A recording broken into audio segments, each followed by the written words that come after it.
Yo, Atlas speaking, and welcome to part 2 of What If I Was Reborn into One Piece as Corazon and conquered the world with Doflamingo.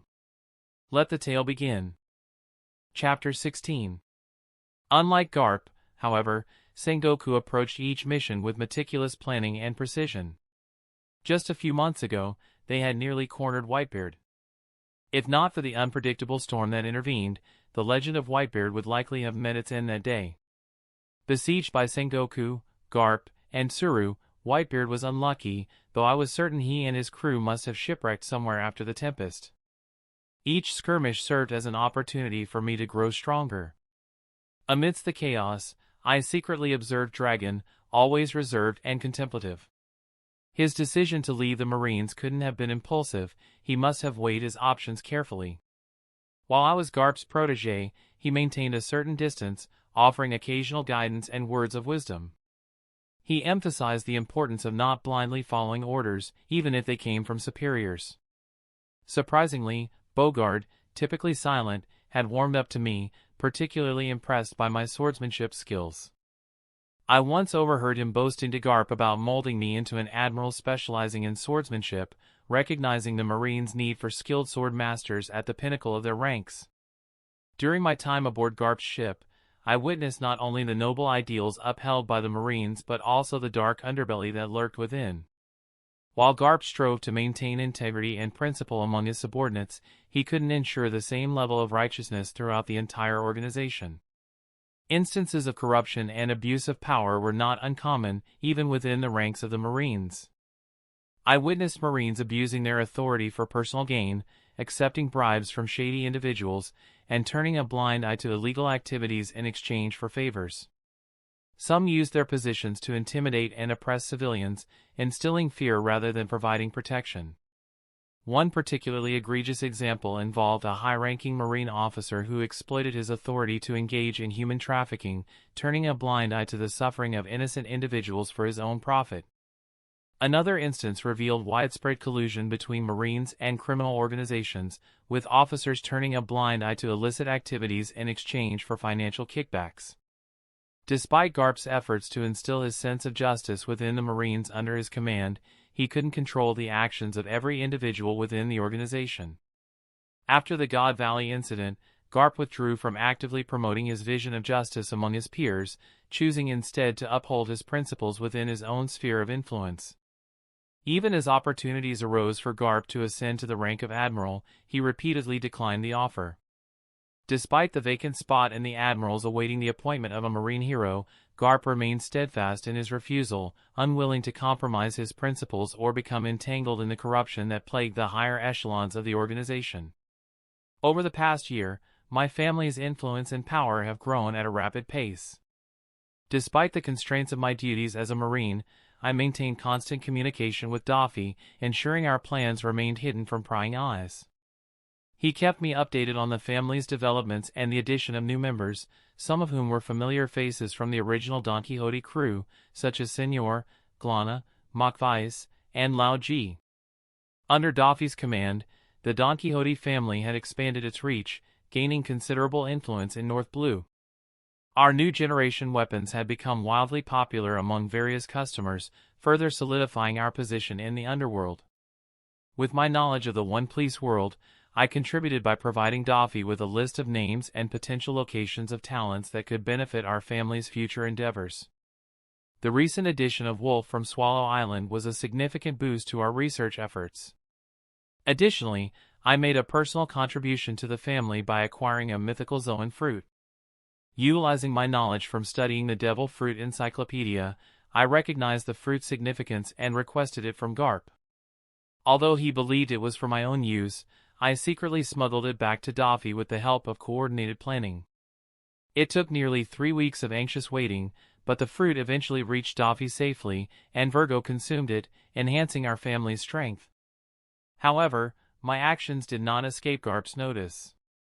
When he discovered that I had deceived him regarding the fruit, he was furious. Despite his indifference towards the fruit itself, he punished me by stringing me upside down from the mast for a week.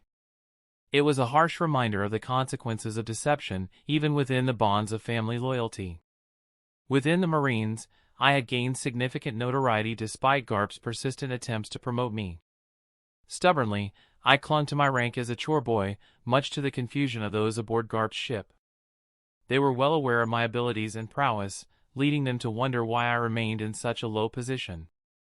Even Sengoku, recognizing my potential, had approached Garp to request that I become his apprentice. However, Garp fiercely defended his mentorship over me, even going so far as to challenge Sengoku to a death match if he dared to poach his student. It was a testament to Garp's unwavering loyalty and determination to mentor me himself, despite my reluctance to accept any higher rank. Currently, on a certain island near the Combelt, Garp's marine ship is anchored. The Marines were taking a well-deserved break on the uninhabited island after a recent skirmish with some pirates. The island was abundant in resources, so the Marines were busy salvaging it to replenish their stores. Garp had just woken up from a deep sleep and noticed that his two protégés were nowhere to be found. He spotted Bogard instructing a few Marines on the island and decided to approach him. "So, where are those brats? Have they been slacking off while I was resting?" Garp jovially questioned Bogard, although he knew how hard his apprentices worked. The more effort they put in, the more he liked to push them. Bogard couldn't help but give Garp a dumbfounded look. If anyone else had dared to suggest that Kuzan and Ross were lazy, he would have punched them by now, especially Ross. The kid always pushed him beyond his limits every single time. Sometimes Bogard even wondered if Ross was truly just 10 years old. He had never seen anyone grow stronger at such a rapid pace. "Where do you think?" Bogard nonchalantly said, continuing with his work while ignoring Garp, who liked to laze around. Garp understood what Bogard meant and quickly extended his observation Haki to engulf the entire island. Within moments, he detected the presence of his two students on the opposite shore. Garp swiftly used Jeppo and stepped into the sky, heading towards where his two students were. As he approached closer, he could get a clearer picture of what was happening. I was currently clashing with Kuzan without holding anything back, and Kuzan was also not holding back. In the past year, I had awakened armament HAKL just 2 months into Garp's training, so I always clashed with Kuzan while he used his ice powers. Despite losing in the end every single time, such battles made me grow quickly. "Saru!" I flickered behind Kuzan, thrusting the blade at his exposed flank. "Busashoku Koka!" I first hardened my arm and then coated Sandal Katetsu with Haki and thrust the blade forward. Despite his observation Haki not as good as mine, Kuzan was able to react to my attacks as he instinctively dematerialized the part of his waist where the Haki-clad blade was about to penetrate. Seeing that Kuzan had dodged my attack, I immediately retreated back a few dozen meters. A split second later, the vast area around Kuzan completely froze, even the sand on the shore solidified into ice crystals. TCH, Kuzan-san, if I could use a mission, then that last attack would have dealt quite some damage, I couldn't help but say frustratingly. It was tough for me to get a drop on Kuzan and land a solid blow, as most of the time, even when I had him beat with speed, he would resort to elementalization. "Well, Ross, you should know better than this. You can't make such lame excuses when fighting a real enemy. They're not going to spare you just because you haven't learned a mission yet," Kuzan teased, unable to resist poking fun at me. Since I had learned armament Haki, I had been pestering him relentlessly about training. Eventually, he got fed up and treated me like a punching bag. But as the days went by, I was growing stronger at an alarming rate, forcing Kuzan to redouble his efforts to avoid being surpassed by me. Boom! Kuzan suddenly pushed toward me and threw a punch right at my ribs. However, I was ready and covered myself with Haki around the area where the punch connected. "Shit!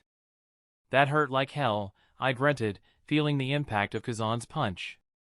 It was super effective, incorporating emission. I understood that Kuzan was simply showing off. I was launched about 10 meters and came to a stop, sliding while rubbing the blood from the corner of my mouth.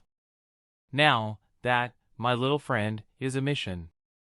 I hope you can learn that soon, or you can only dream about landing a solid blow on me in the future, Kuzan continued teasing me. He knew that despite being hit by an emission-infused punch, I wouldn't be affected much, as my physique was monstrous.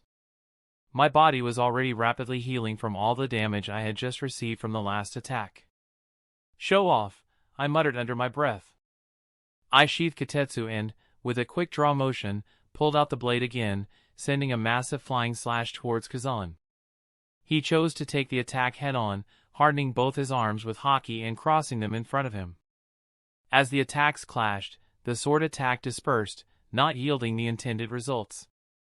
As the clash continued, the air crackled with anticipation, charged with the intensity of our training session. Kuzan and I were locked in a dance of blades and fists, each movement calculated and precise. Despite Kuzan's teasing, I remained focused, determined to prove myself and push my limits. With a swift motion, I lunged forward, my blades slicing through the air with lethal precision. Kuzan countered effortlessly, his movements fluid and graceful as he evaded my attack with ease. But I was relentless, pressing forward with unwavering determination. As we exchanged blows, I could feel the adrenaline coursing through my veins, fueling my every movement. Each clash of Haki echoed across the shore, a symphony of battle that spoke of our fierce dedication to our craft. Despite Kuzan's experience and mastery over his ice powers, I refused to back down. With every strike, I pushed myself harder, my resolve unyielding in the face of his formidable skill. I knew that I had to surpass him if I wanted to stand a chance against the challenges that awaited me in the future. With a sudden surge of energy, I unleashed a flurry of attacks, each strike aimed at testing Kuzan's defenses. He met my onslaught head-on, his own attacks coming fast and furious as he sought to overwhelm me. But I refused to falter. Drawing upon every ounce of strength and skill, I matched him blow for blow, my determination unwavering despite the growing fatigue that threatened to weigh me down. "Ice block, pheasant peck," Kuzan declared, his hand directed towards me as he conjured a massive bird made of ice, aiming to engulf and freeze me completely. With my energy waning, I realized I had no choice but to confront the attack head-on. "Busashoku Koka," I muttered, shrouding myself in armament Haki and imbuing Kitetsu with its power. As the ice bird hurtled towards me, I summoned the last reserves of my strength and swung my blade, slicing the bird in half just in time. But before I could recover, Kuzan launched a second attack, and despite detecting it, I lacked the stamina to counter it. In a matter of seconds, I found myself encased in ice, trapped in an icy sculpture. Yet, thanks to the protective shield of armament Haki, I remained unharmed by the extreme cold. Chapter 17. But I refused to falter. Drawing upon every ounce of strength and skill, I matched him blow for blow, my determination unwavering despite the growing fatigue that threatened to weigh me down. "Ice block, pheasant peck," Kuzan declared, his hand directed towards me as he conjured a massive bird made of ice, aiming to engulf and freeze me completely. With my energy waning, I realized I had no choice but to confront the attack head-on. "Busashoku Koka," I muttered, shrouding myself in armament Haki and imbuing Kitetsu with its power.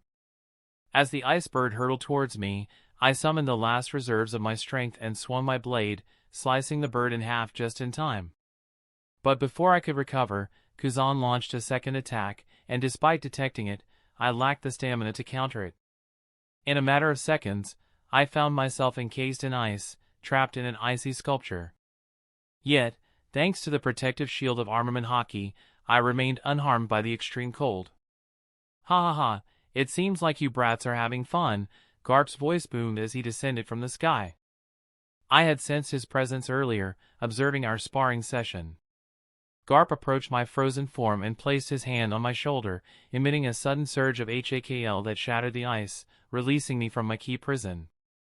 Grateful for his intervention, I offered my thanks to my mentor before collapsing onto the frozen beach, utterly exhausted.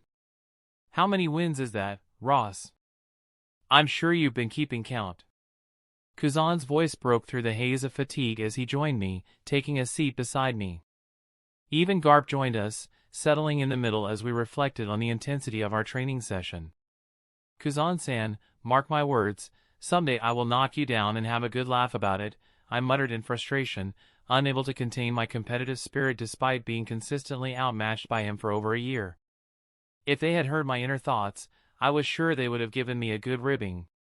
Garp Sensel, why am I not able to use a mission yet? I've been practicing as hard as possible, but there seems to be no progress on that front. I couldn't help but voice my concerns to my mentor, who sat between us. Brat, are you serious? There should be a limit to how greedy one can be. There are people out there who don't even know what Haki means, and I don't think there is anyone your age who has mastered both armament Haki and observation Haki to such a degree. Yet you are not satisfied? Garp's response was stern, a reminder of the privilege and progress I had achieved at my young age. Garp Sensel, it's okay, we can cut him some slack. After all, it's not every day that Ross gets stuck in training. Who knows how many years Ross will be stuck trying to learn a mission, and the longer he is there, the more I get to beat him up, Kuzan teased, taking advantage of my momentary frustration. Sigh, Ice Brat, it seems like you've become complacent after beating a kid 10 years younger than you. And what makes you say that the kid has no way to counter you? It's just that the kid has no control over it and hasn't trained in using it efficiently, Garp interjected, his words carrying both wisdom and a hint of reproach. I simply gazed up at the sky, feigning ignorance, while Kuzan shot me a suspicious glance. What do you mean, Garp Sense? What does Ross have to counter me? Kuzan's curiosity piqued, unaware of the deeper layers of my abilities. Garp turned towards me, knowing full well that I wasn't as clueless as I pretended to be. You can use it, can't you, kid? I know you've been trying to hone that skill in secret when you think no one is looking, Garp declared, revealing his knowledge of my hidden talents. I couldn't help but sit up, sighing in resignation. Wait, what are you guys talking about? Why am I the only one being left out? Kuzan's curiosity grew, sensing there was more to the story. Closing my eyes, I concentrated, and within moments, more than a dozen little birds flew over and settled around me even as an ominous pressure spread around me. Garp, familiar with the Hashiko Haki, was unsurprised, but for Kuzan, it was a revelation. But what even Garp didn't know was that I was using a completely different ability of mine to interact with nature. However, under such a balance I could use my Hashiko to a certain degree. Instinctively, Kuzan reached out his hand towards the little birds, expecting them to scatter, but to his surprise, they hopped onto his head and shoulders, playful and unafraid. Tell me, Brat, what do you know about the third type of Haki, Hashiko? Garp's question was directed at Kuzan, who was still preoccupied with the birds. The mention of the Hashiko Haki didn't seem to ring any bells in his mind. Kuzan, if you keep slacking like this, you can forget about becoming an admiral. You need knowledge alongside strength to reach admiral status, Garp chided, earning eye rolls from both Kuzan and me for his predictable lecture. Fine, forget it. I'll explain it in a simple way. Your junior here is someone who has an ability similar to mine called Conqueror's Haki. Hashiko Haki is a rare form of HAKL that allows the user to exert their own willpower over others. Unlike the other two types of Haki, this type cannot be awakened through training, and only 1 in a million people are born with this ability. It is said that whoever possesses this type of Haki has the qualities of a king and thus are known as supreme rulers. Garp patiently explained my ability to Kuzan, who listened with wide-eyed astonishment. However, I feel that this brat is still keeping more things from me. I believe he has something that even I am not capable of, Gap commented while squinting at me as I was playing with the birds. Wait, Garp-san, are you saying that Ross is capable of using Hashiko Haki, and he's even capable of something that you aren't even capable of? 7-inch Kuzan was dumbfounded by this new revelation. To Kuzan, Garp was a supreme figure in this world, and according to him the marine hero was capable of anything. The kid has been keeping his ability a secret from everyone, and it's a good thing, too. I hope you'll keep this information to yourself in the future, Kuzan. The kid will be targeted for sure if his ability becomes known. Even some higher-ups in the world government might target him. So, bury this deep into your heart, Garp cautioned, emphasizing the importance of secrecy surrounding my unique abilities. And Ice Brat, now that you are aware of such advanced things, I'll be using my Conqueror's Haki on you from now on during practice to help you adapt. Most of the apex powerhouses out in the sea are capable of using Conqueror's HAKL, so you need to hone your skills to such a degree that you can challenge them without faltering in the future. After gauging both our skills, Garp had decided to let Kuzan experience clashes of the highest degree. Yes, Sensei. I am looking forward to the training, Kuzan replied, a mixture of terror and excitement evident in his voice. The current Kuzan was altogether a different beast from the one in canon. My presence in this world had changed Kuzan's growth trajectory, and this might have a huge impact in the future. So tell me, kid, how much detail about Haki training have you shared with your brother? Garp knew all of my actions, and he had not put any restrictions on me sharing my Haki experiences with my brother Doffy. I knew that although he said he didn't care about my other life, he used his own sources to occasionally keep track of my brother and the Donquixote family. Well, I have shared almost everything you have taught me about Haki, but honestly, I wish you could help them with training so they can grow faster. I couldn't help but share the truth jokingly, knowing that lying to the man was of no use, and he had kept all his words, so I had no issues telling him the truth. Brat, are you looking for death? You want me, a marine, to train a bunch of pirates? Garp couldn't help but flare in anger, grabbing my head with his huge fist. Come now, Garp Sensei, you are training me, aren't you? And you should know I am Donquixote too.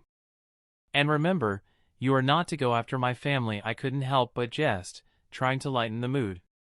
Remember, kid, you have promised me never to quit the Marines as long as I let you, Garp said while shaking me around like a rag doll, and he knew back then when I had put forth the conditions I had left a loophole so as to keep Garp of my family's back just in case because my family were villains after all. Yes, Garp Sensei, put me down. I know my promise, so you don't have to remind me. Let go, it hurts, I grunted, still recovering from the fight with Kuzan. Garp's grip felt like being pressed down by a mountain, and it simply hurt like hell, even though I had a monstrous physique. After shaking me around for a few more moments, he dropped me and reached into his marine coat, taking out a few bounty posters. My heart skipped a beat as Garp reached into his coat and pulled out a set of bounty posters. My eyes widened in disbelief as I saw the faces of my family members staring back at me from the paper. These are the bounties of the Donquixote pirates, Garp stated matter-of-factly, laying the posters out on the ground beside the others. Your brother, Doflamingo, and his top cadres. Kuzan leaned in for a closer look, his expression unreadable. They have quite the reputation, he commented, his voice neutral but tinged with curiosity. The bounty posters displayed the faces of Doffy, Diamante, Pica, and Senor. Despite my efforts to hide it, a flicker of delight danced across my face as I took in the sight. However, I quickly composed myself, my expression becoming neutral once more. My face twitched slightly as I noted the meager bounties assigned to my brother and his top cadres. Doffy's bounty poster, in particular, caught my attention. It bore the words "only alive" and listed a reward of a mere 15 million belly. It was clear that my family had been active since establishing the weapons factory, but their bounties did not reflect the extent of their influence. Carefully, I collected all 4 posters, examining them once again. The highest bounty among them was a modest 24 million belly, assigned to Diamante. It was a surprising revelation, considering the alarming growth of the Donquixote pirates. As I reflected on the modest bounties of my brother and his cadres, a sense of perspective washed over me. Despite their rapid expansion, the Donquixote family's influence remained confined to North Blue for the time being. Considering it had only been a year since their establishment, such bounties were to be expected. Furthermore, I reminded myself that Doffy, despite being the head of the family, was only 12 years old.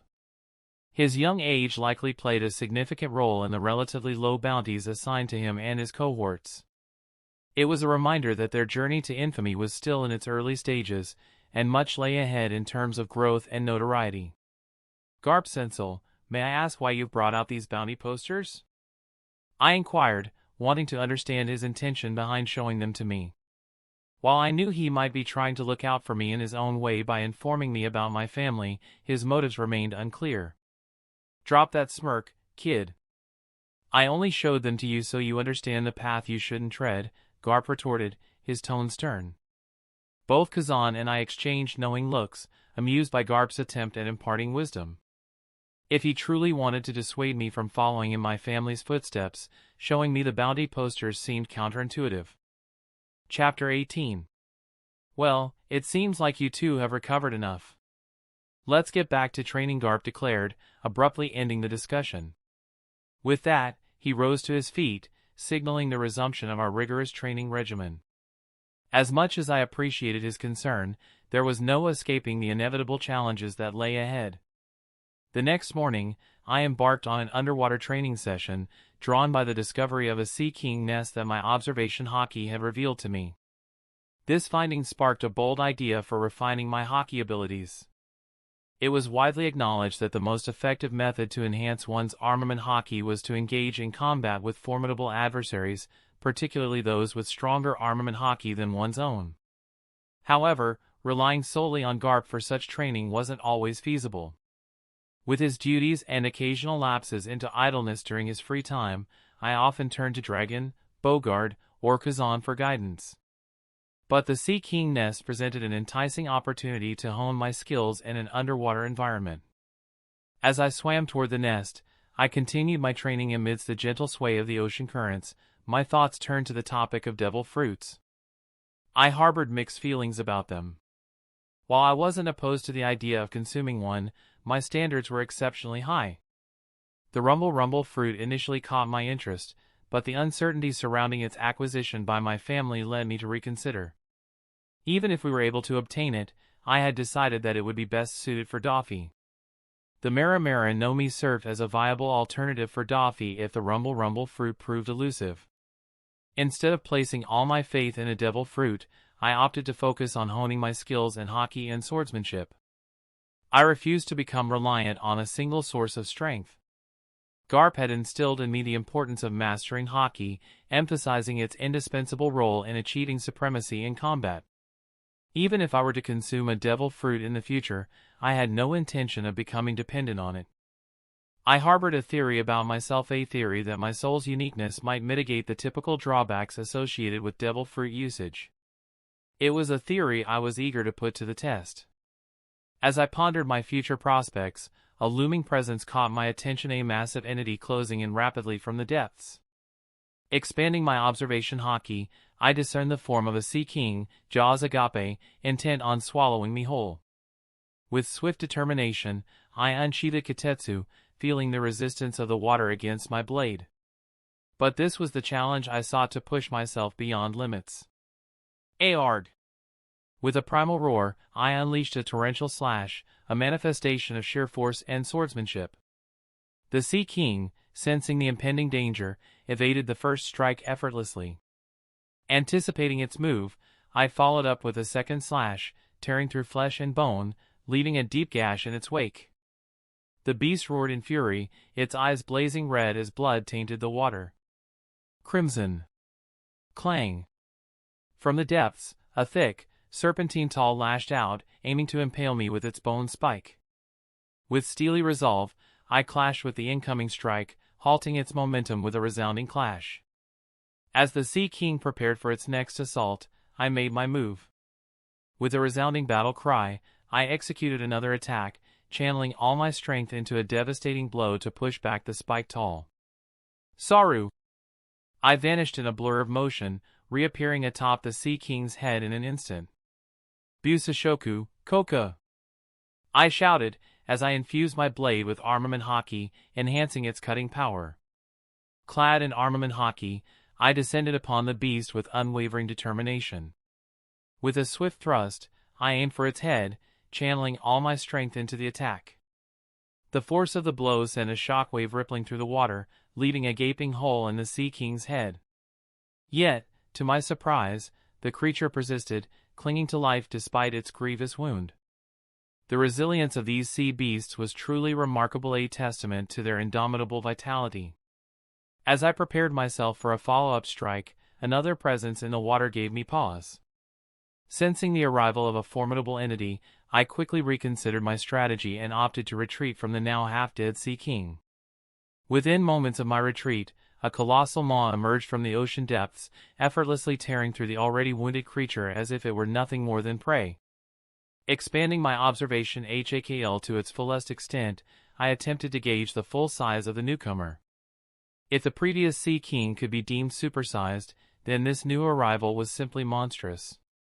My estimation placed the new Sea King at nearly 3 times the size of the island we currently inhabit. As the gargantuan creature devoured its fallen counterpart, I braced myself to confront the colossal beast.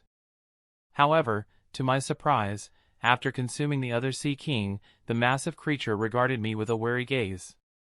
It was a tense standoff, both of us poised to see who would make the first move. Despite my attempts to communicate using my rusty voice of all things, I received no response from the creature.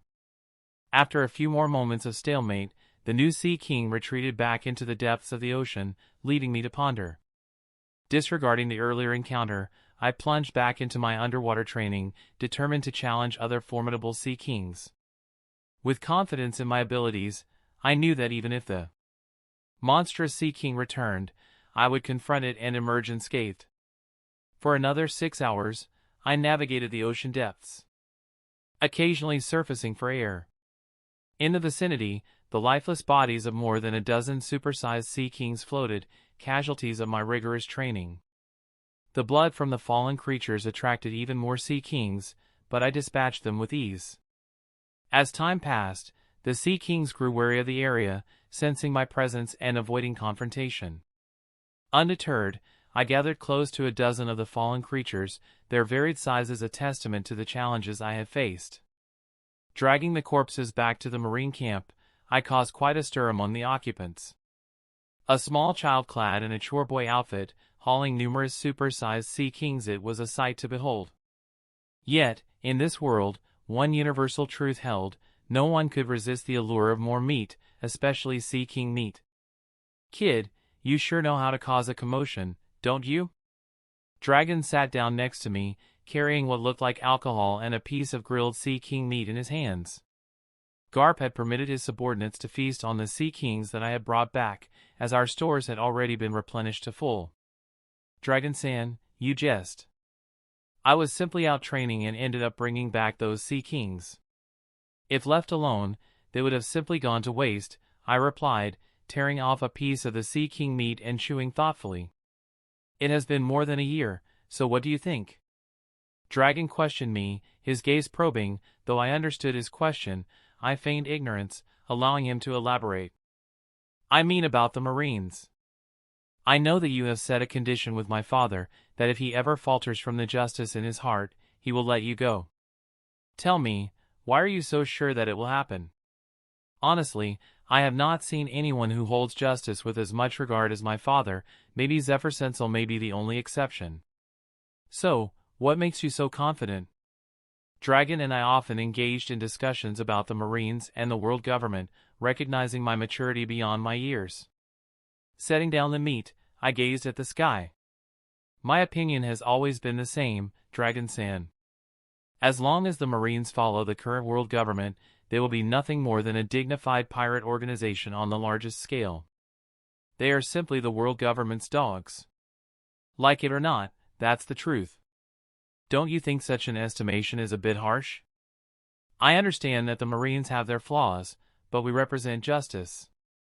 I am sure if we put enough effort into it, one could eventually change it," Dragon countered, still holding on to his father's ideals, albeit with a hint of doubt. Chuckling, I replied, "Dragon-san, are you really asking me to believe such nonsense? I was born a celestial dragon. I know what privileges we held. Marines represent justice? That's the biggest joke I've heard. Tell me, Dragon-san, what, in your opinion, defines justice?" I disliked hypocrites and refused to let my family stray toward the path of the old celestial dragons. In this life, we had vowed to bring down the world government and ascend as its new overlords, understanding that tyranny wasn't the only answer to ruling the world. This Dragon faltered at my question, realizing that addressing the heart of the issue required grappling with uncomfortable truths. He understood that no matter his answer, it would likely be one of convenience, for he realized that the worst form of injustice is pretended justice. It's simple, Dragon-san. Marine justice serves at the convenience of the world nobles. If a pirate kills a person, you would call it a crime. But if a world noble did the same, you would call it privilege. And if a person truly stands against the injustice of this world, the government would simply brand him as either a pirate or a revolutionary, I explained, sharing my perspective on the current pathetic nature of the Marines. Dragon fell into brooding silence, grappling with the weight of my words. Remember, Dragon-san, the world you dream of can only be achieved if you have enough strength and prestige to topple the current victors. Justice serves the victors, that's the truth of this world, I stated firmly as I began devouring another piece of sea king meat. Life Return had granted me the ability to consume large amounts of food without issue. Suddenly, a heavy blow landed on my head, causing me to turn sharply to find Garp glaring at me. I feigned innocence, but inwardly marveled at how the marine hero managed to approach me undetected, despite my active observation HAKL. Under Garp's guidance, I had been honing both my observation and armament HAKL to function effortlessly, but I still had much to learn to match Garp's level. Brat, are you trying to lead my son astray? Garp sat down and grabbed a piece of sea king meat, his actions lacking any ceremony. Garp Sensel, that's slander. How could I lead Dragon-san astray? And none of the words I said are false. Can you deny it? I challenged, meeting Garp's gaze with unwavering determination. Garp choked on his food momentarily before responding, Kid, justice isn't as simple as that. One must simply strive to serve justice to the best of their abilities, regardless of the outcome. Even if I am able to save just one person, then I believe that justice is served. And if you let yourself falter just because of inconveniences, then you are no better than a coward. His words were not just for me but also intended to reassure Dragon, whose belief in the Marines was gradually eroding. Garp didn't want my influence to exacerbate Dragon's doubts any further. Just remember this, Brat, pirates are evil, and at the end of the day, Marines represent justice, and justice will prevail, Garp declared, echoing the sentiments of many Marines. I met Garp's eyes with an unwavering resolve, and without my knowledge, my conqueror's Haki began to emanate, filling the air with an undeniable presence. Pirates are evil? The Marines are righteous? I countered, my voice firm and resolute. Justice will prevail, you say? Of course it will. Because whoever wins in the end becomes justice. Chapter 19. Crack. The sound of the bone from Sea King meat snapping in Garp's hand briefly caught my attention, but I quickly returned my focus to the meal. Every word I spoke rang true, resonating with the realities of both my old world and the new. Brat, you better shut up, or I'm going to string you upside down from the mast again. By the way, we've received an update from Marineford. Consen wants us back at HQ. It seems like they're expecting some kind of big clash. Zephyr, myself, Sengoku, and Tsuru are being dispatched, Garp announced, steering the conversation away from the topic of justice towards our imminent mission. The Marines were preparing for a significant operation. So, who are the targets? Our last intel gave us the approximate location of the flying pirates, Dragon inquired, his curiosity piqued. The lineup of Marines being deployed hinted at a formidable adversary, with only a select few warranting such attention. Shiki and his entire crew came to mind. No, it seems that the remnants of the Rocks pirates, other than those who formed their own crews, have been spotted. Particularly, two high-profile targets who remained loyal to the Rocks until the end. It appears they're convening for a special meeting, prompting the Marines to capture them all in one fell swoop, Garp explained, his tone serious.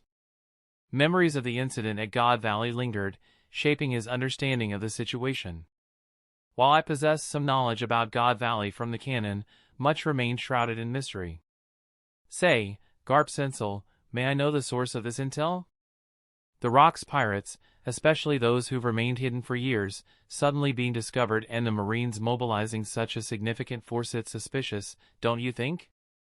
I probed, sensing there was more to the situation than met the eye. The deployment of 3 Admiral-level combatants raised red flags, indicating the gravity of the situation. The intelligence didn't originate from within the Marines. It was passed down by cipher pole, and the higher-ups merely relayed the orders. Garp revealed, his unease evident. Despite his doubts about the world government's actions, he couldn't pinpoint the source of his apprehension. Meanwhile, at Maryjol's, the 5 elders had gathered to finalize the plan they had formulated during the previous meeting regarding the future of the Marines. After the incident at God Valley, the Marines had been steadily gaining influence. Even with one admiral position currently vacant, the prestige of the Marines had been growing, and the world government could not allow that. They sought to maintain a delicate balance. It wasn't that the world government couldn't control the New World with the forces at their disposal, rather, they chose not to. Pirates served as a necessary tool to keep allied countries and other forces in check. If all the pirates were eradicated, the allied countries might entertain unsavory ideas of rebellion. Therefore, the world government always strived to maintain equilibrium between marine influence and pirate power. When one faction threatened to overwhelm the other, they intervened, as they had with the Rock's pirates. Ultimately, the authority of the world nobles needed to remain supreme and unchallenged. The preparations are all done. Soon enough, Zephyr will be broken. But how sure are you that he will remain in the Marines after such a blow? Elder Nusjuro questioned, expressing concern about the aftermath of their plan. Zephyr is someone who embraces the concept of justice, forgetting that he serves us. He is gaining influence within the Marines at a rapid rate. If this continues, he will soon have enough capital to ascend to the post of Fleet Admiral. Although we shouldn't be seen directly involved with marine affairs, we cannot allow the post of Fleet Admiral to fall into the hands of people like Zephyr. Elder Saturn shared his thoughts on the matter. What about Garp? He could be a bigger problem than Zephyr. However, you are right. Currently, there are only a few strong pirates in the New World, the remnants of the original Rock's crew and Roger. As long as they stay in their lane, let them play their pirate game. Elder Jupiter expressed concern about potential opposition from the marine hero. Forget about Garp. Since God Valley, he has lost his edge. He isn't even ready to accept his admiral position because he hates us. And just in case, we have his son in the Marines too, so he will know how to act restrained, Elder Mars explained, downplaying the threat posed by Garp. Well, just make sure that none of this points back to the world government. Have the Cipher Pole try to find some like-minded Marines to help execute the mission if the pirates fail. We cannot afford for this mission to fall because it would raise suspicion if it did, Elder Workuri commented, emphasizing the need for secrecy. And we don't have to worry. Even if Zephyr leaves, it won't make much of a difference, as the current pirates' power is low. We need to give some time for their growth, Elder Saturn added, expressing confidence in their plan. That's right. The new recruits from the elite training camp have been growing at an exceptional rate. They have adapted to the new devil fruits well and will soon graduate. Zephyr sure has done an exceptional job raising them. If possible, we should have talked to him and convince him to stay as a trainer after this incident, Elder Jupiter suggested, considering future actions to maintain control. Oh, and we need to make sure the agents of CPO take care of all the pirates involved in Zephyr's matter. By the way, has there been any update on the matter regarding that MADS scientist who published those papers on lineage factor? Elder Saturn questioned, as the matter of MADS discovery was of paramount importance as they had already disbanded MADS and integrated the top scientist, Dr. Vegapunk, to study about it from underworld government's control. What about the rest? Elder Mars inquired, wanting to know the fate of the other scientists. Caesar has been negotiating, wanting to seek asylum under us. As for Judge, he has gone back to his ruin of a country, and Queen has gone into hiding within the New World. Elder Saturn shared the complete fate of the MADS members. Elder Nusjuro suddenly recalled something he had come across. Do you guys remember those brats who tried to blackmail us and ran away from Mary Giles? You mean those little ones from the Donquixote family who created a fiasco here? Elder Workuri couldn't help but exclaim as he thought about those spawns of the Donquixote family. He still got a headache whenever he thought of how those little brats got access to such sensitive secrets. Yes, them. It seems like after falling from grace, the Elder One who bargained with us has taken to piracy and the underworld.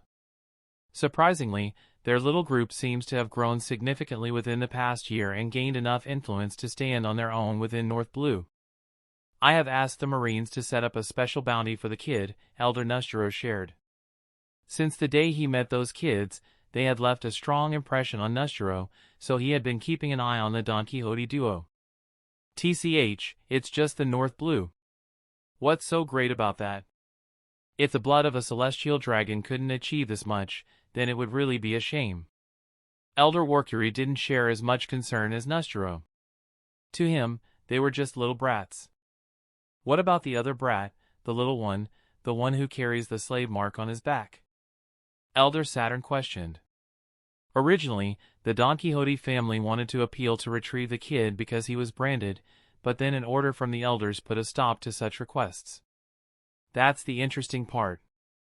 The little one has joined the Marines directly, being tutored under Garp despite him knowing that the kid was a former celestial dragon. Alongside the other Marine who has consumed the Ice Logia fruit, from the intel gathered by CP, it seems like the kid is showing exceptional growth while training under Garp. But it seems like Garp has kept the kid as a chore boy despite his prowess. Elder Nustro shared the details he had gained from CP. Well, maybe it's just Garp being petty.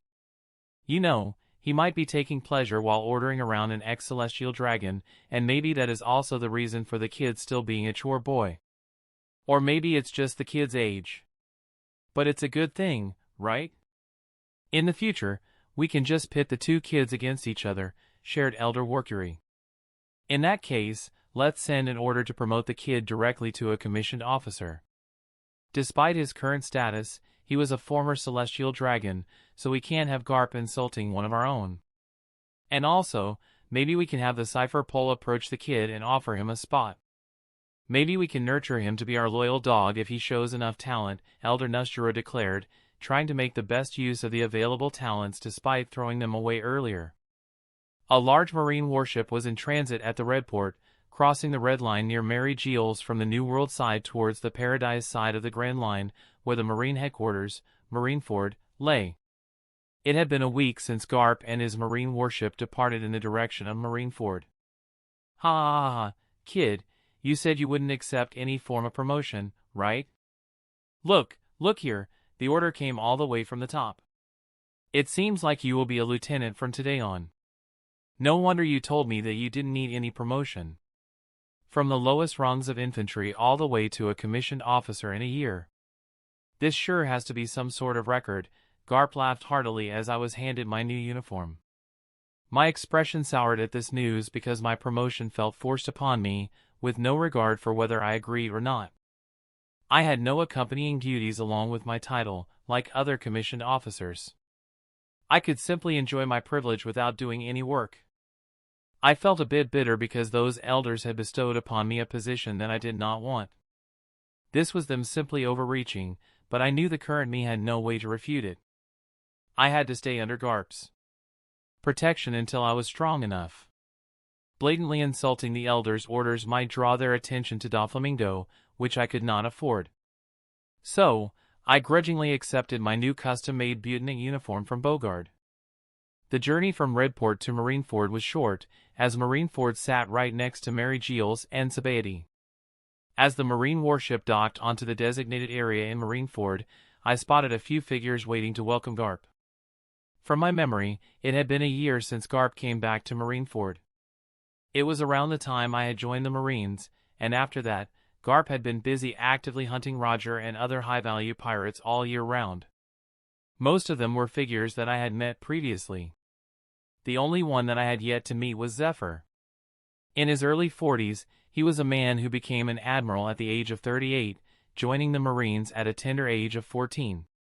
However, what caught my attention more was the young teen standing next to Zephyr.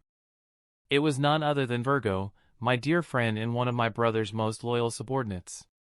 Although we both recognized each other, we kept up the facade as if we were strangers. Ah, Zephyr, what a pleasant surprise. How have you found the time to come and welcome me? Garp's voice boomed as he jumped down from the warship, landing next to Zephyr and Sengoku. I followed closely behind Garp, along with Dragon and the other officers who were aboard the ship. Bogard took on the duties of Garp, handling the docking procedures and other formalities. Chapter 20. Garp, you sure know how to joke. You left last year chasing after that, Roger, and never bothered to return. Look at Sengoku here, he always makes sure to report back frequently. Zephyr teased Garp in a light-hearted banter. The three of them were thick friends, along with Tsuru. Say, Sengoku, have you got any good premium teas for me to taste? I've missed those novel snacks that you bring back, Garp continued, wanting to tease Sengoku, who seemed to look serious, but Garp knew this was him trying to portray himself as serious. Garp, you bastard, don't you dare touch my things. The last time you left for the sea, you emptied the entire warehouse of my favorite snacks, Sengoku fumed with righteous anger. I tried to make sense of the situation.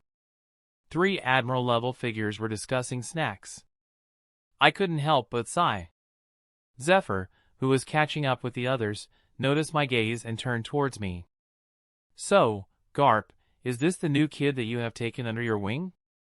Sengoku here said that you threatened him with a death match for wanting to snatch the kid, he questioned curiously, as my prowess had reached the ears of most of the marine higher-ups. Haha, you're right. This is the brat. Don't be fooled by how polite he looks, he's one cunning fellow. But his talent is undeniable. I've never come across such talent in my life. Garp boasted about my prowess in front of his friends, but I remained calm, showing little reaction. Well, at least he has good manners, unlike you, Garp. Are you sure you don't want me to take over as his sensei? I'm even ready to adopt him if the child wants, Sengoku offered, trying to rile up Garp, while I couldn't help but roll my eyes, and Garp simply scoffed. The kid's quite good, Garp. He hasn't let his guard down since he got off the warship, even though he's in Marineford, Zephyr remarked, probing me since my arrival on Marineford, but I kept my observation HAKL active, not giving him any loopholes. Zephyr, it seems like you found yourself a protege too? Who's the new kid? Seems like he's a good seedling, Garp noted, having noticed Virgo earlier and having a rough estimate of his talent by probing him, as the kid also used observation Haki all this while, making him a top-level talent even among the elites. This is my son, Virgo. Like you said, Garp, he's a diamond in the rough. Probably, he will carry on my legacy in the future, Zephyr explained, and the rest immediately understood what Zephyr meant by a son. Zephyr had only been married for about 4 years now, and his son should be 3 this year, so Virgo must be a son that Zephyr had adopted. However, unlike the others, I was inwardly shocked at how Virgo had achieved such a feat at best.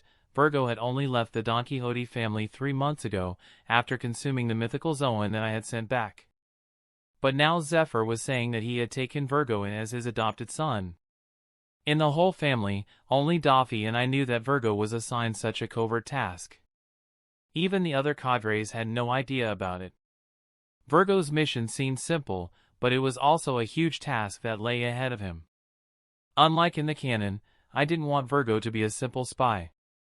I wanted him to grow up and become the perfect Marine. And Doffy had strictly ordered him only to share information in case it was a life-threatening matter for the Donquixote family.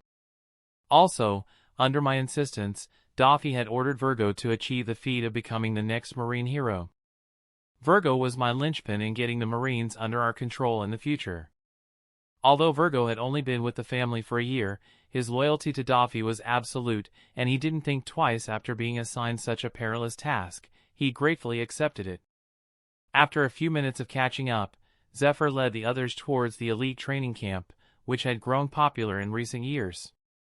Dragon had been part of the first batch of recruits to undergo training there. The duration in the camp varied depending on the age of the Marine recruits, and upon clearing the elite camp training, they would be directly assigned to the post of commissioned officers based on their strength and contributions during their tenure in the Marines. As Zephyr guided us through the new batch of graduates, I noticed how the presence of a Marine hero had changed the atmosphere in the training grounds. It was clear that even the combined prestige of Zephyr and Sengoku couldn't match up to Garp's. Recalling the current information, I realized that Zephyr had yet to undergo the tragedies of his life. From the way things were progressing, it seemed that the world government had set its sights on Zephyr. Perhaps the upcoming mission to hunt the remnants of the rock pirates was merely a distraction to deplete the naval HQ of its highest-level combat powers. Turning to Garp, who was assessing the future mainstays of the Marines, I asked, "Garp Sensel, is the fleet admiral here at the HQ right now?" I needed to confirm my theory. It was Admiral Sengoku who answered my question, as Garp seemed unaware of it. "No, Kuzan left for Mary Giles this morning. There's an important meeting scheduled next week regarding the upcoming budget allocation for the Marines, so Kuzan left a week ahead to make preparations." Sengoku didn't pay much attention to my question, assuming it was casual curiosity. But Dragon, standing beside me, noticed my frown and whispered in a barely audible tone, "Ross, what's happening? Why are you inquiring about the fleet admiral?" "Dragon-san, when are we set to depart for the mission regarding the Rocks pirates? And how much of the HQ's forces are being mobilized?" I replied quietly, knowing Dragon respected my keen intellect and could engage in mature conversations. I had to make preparations if my speculations were correct. This might be an opportunity for Virgo to find a firm spot in Zephyr's heart. Although Zephyr had adopted Virgo, nurturing their relationship would take time. But if I could use this opportunity well, I could help Virgo and potentially create a problem for the world government in the future. Zephyr's influence within the Marines, second only to Garp, made him a key figure to target, especially when he has such a clear shot at becoming the next fleet admiral. Let's see, if I remember correctly, the intel from Cypher Pol has stated that there are high chances that all the remnants, including Whitebeard and Shiki, might make an appearance. The world government fears a possible alliance, so in addition to the previously assigned force, close to 10 additional vice admirals and their subordinates are being mobilized from the HQ because there is a high probability that more of the Rock's remnants might show up. Dragon shared the information he had at hand.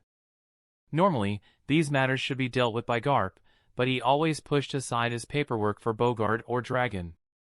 "Dragon-san, would it be possible for me to have a look at the various troop deployments and missions that Rear Admirals and above are assigned to?" I asked. As I questioned, Dragon paused for a moment. Such details were only privy to the highest echelon within the Marines. Even vice admirals were not allowed access to such information, with Garp being the only exception. After thinking for a few seconds, Dragon turned to me. "Is it really important to have access to this information?"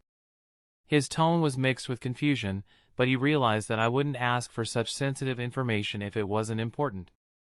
I simply nodded, implying that the information was indeed needed. "Walt here," Dragon said. He approached Garp and, after a brief conversation, returned to my side. Follow me. Leading the rest of the group near the training ground, myself and Dragon made our way in the direction where the records room was. A few minutes later, within the records room, I carefully went through the troop deployment records under the careful scrutiny of the Vice Admiral in charge. Originally, the old man had outright denied access to the information. Only after he received a message through the transponder snail did he provide me and Dragon with the details. Even then, he stood right next to us, carefully screening us as if we were up to some mischief. After 10 minutes of carefully studying the complete details, I returned the document back to the old man and left the room alongside Dragon. After walking a fair distance away, Dragon couldn't hold back his curiosity anymore and questioned me directly. "Ross, are you still not going to tell me what exactly is going on?" I turned to Dragon and looked the man in the eye. "Dragon-san, I think the upcoming mission is a huge trap." I was almost 90% sure now that the world government was aiming for Zephyr, but I could not explain in detail all the things that I had deduced from canon knowledge. Dragon, however, was confused. The mission this time mobilized 3 admiral-level combatants and Tsuru, the famed strategist, along with more than a dozen vice admirals and their subordinates. This was one of the largest marine mobilizations since the God Valley incident. So, when I said this was a trap, Dragon was puzzled. Even if all the remnants of rocks were to gather, including Whitebeard, Shiki, Big Mom, and Kaido, the Marine force that is being mobilized can still retreat safely even if they are ambushed. So, Dragon gave me a questioning look, as if wanting an explanation. I checked the deployment records. The majority of the rear admirals and above have already been assigned missions. Originally, the HQ would have had close to 24 vice admirals after we left for our mission, but with the new additional reinforcements of 12 vice admirals, the HQ will be left with only 12 vice admirals to defend it.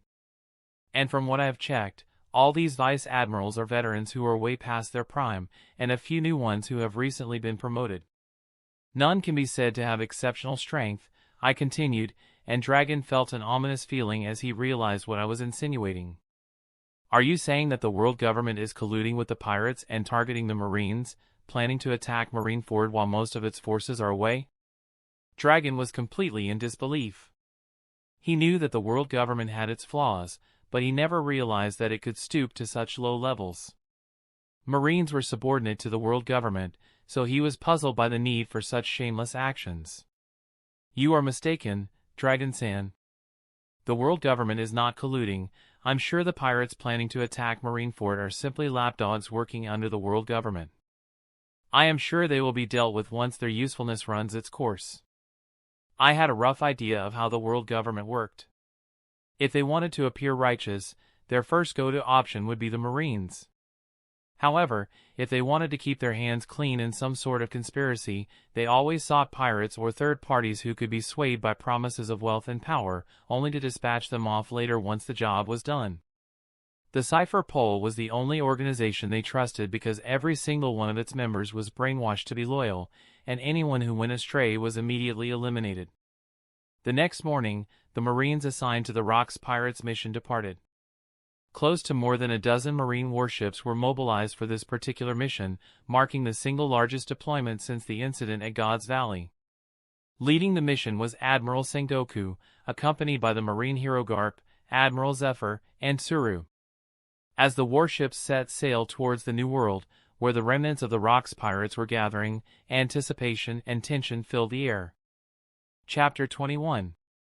Back at Marineford, everything returned to peace as the remaining Marines carried on with their work. Night quickly approached, and unbeknownst to them, close to 12 war galleons stealthily made their way towards Marineford.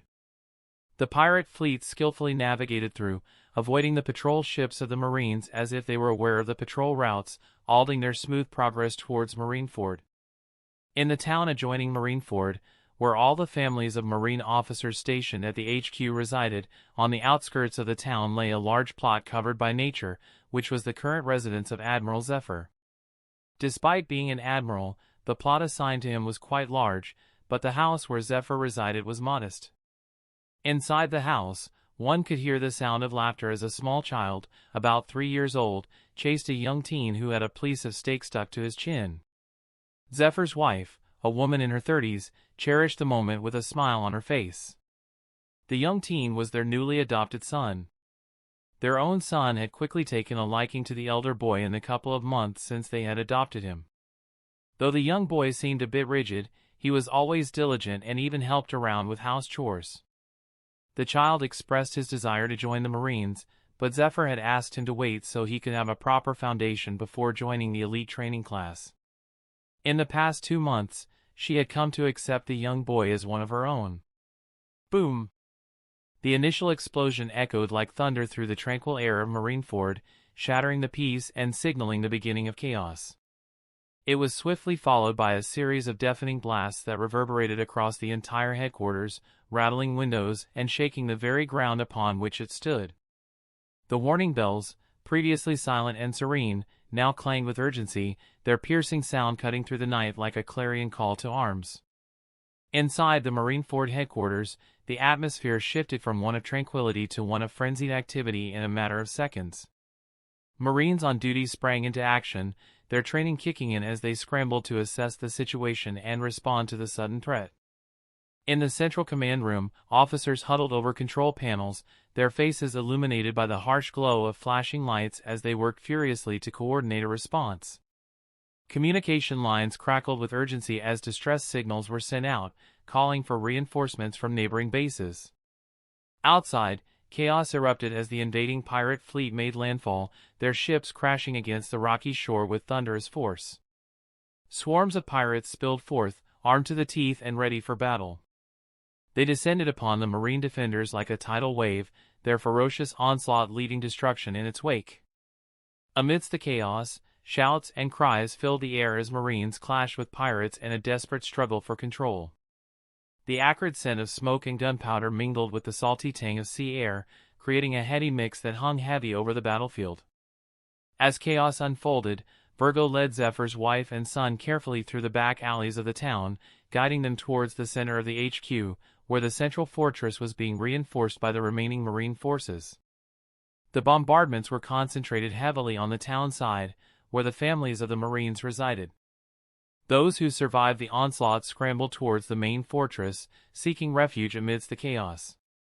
Amidst the cacophony of destruction, a powerful voice reverberated through the chaotic atmosphere.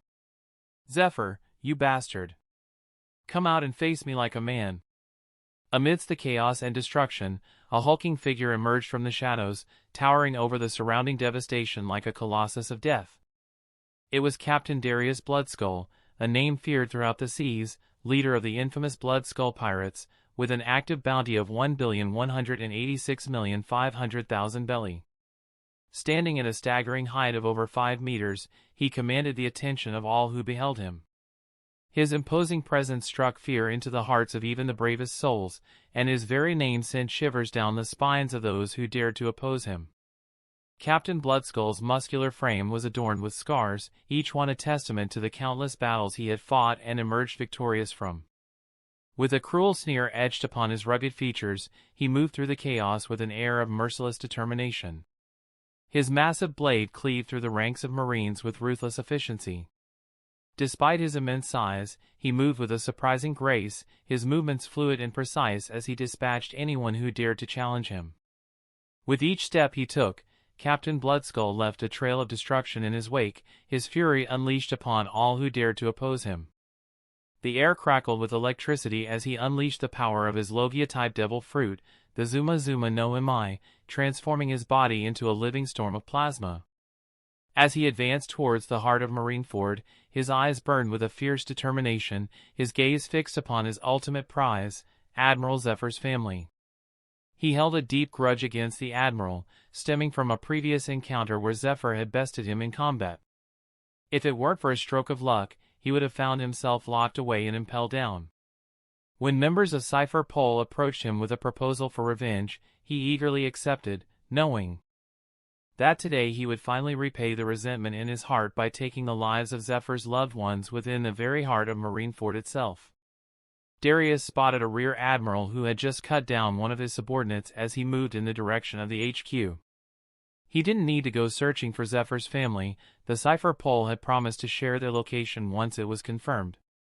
All he had to do was go on a rampage, kill Zephyr's family, and leave the HQ unscathed. With a swift motion, he raised his arm to strike down the rear admiral with one downward stroke. Clang! A hand, coated in armament Haki, intercepted the blade, defending the rear admiral's exposed back. Dragon, his hand clad completely in HAKL, stood unfazed in front of the infamous pirate. Another figure moved past them with blinding speed, cutting down the pirates who were causing havoc. Using his observation Haki, Darius identified the two new combatants who had halted his progress. His expression twisted into a scowl upon recognizing them. The man standing before him was none other than the son of Marine hero Garp himself. And the other Marine, moving with incredible speed and precision, was Rear Admiral Bogard, the right-hand man of the Marine hero. For a moment, Darius's mind went into overdrive. There shouldn't have been any Marines of such caliber within Marine HQ. He had confirmed it with the Cypher Pol, with whom he had been in contact. The individuals before him were elites among elites, capable of challenging him head-on. If he had known he would have to face the Marine hero's son, he wouldn't have agreed to this. As Dragon and Dardus locked eyes, the tension crackled in the air like lightning before a storm. Without a word, they launched themselves at each other, their movements swift and deadly. Darius shifted into his plasma form, his body becoming intangible as he surged forward with blinding speed, aiming to deliver a devastating blow. Busashoku, Koka. But Dragon was prepared. He countered with a surge of armament Haki, solidifying his own body as he met Darius head-on with a thunderous clash. "Your tricks won't work on me, pirate scum." Dragon's voice boomed with authority as he pushed against Darius, their strength matched evenly in the intense struggle. Darius grinned maliciously, his eyes gleaming with defiance. "You think you can stop me, Marine? I've faced stronger opponents than you." Their battle raged on, with each strike sending shockwaves rippling through the air. Dragon's mastery of armament Haki allowed him to land powerful blows, each strike infused with the force of his will. Meanwhile, Darius's Logia abilities allowed him to evade and counter with lightning-fast attacks of his own. Meanwhile, a few hundred meters away from the clash between Dragon and Darius, a shadowy figure lurked in the darkness, monitoring the unfolding chaos with a sense of urgency.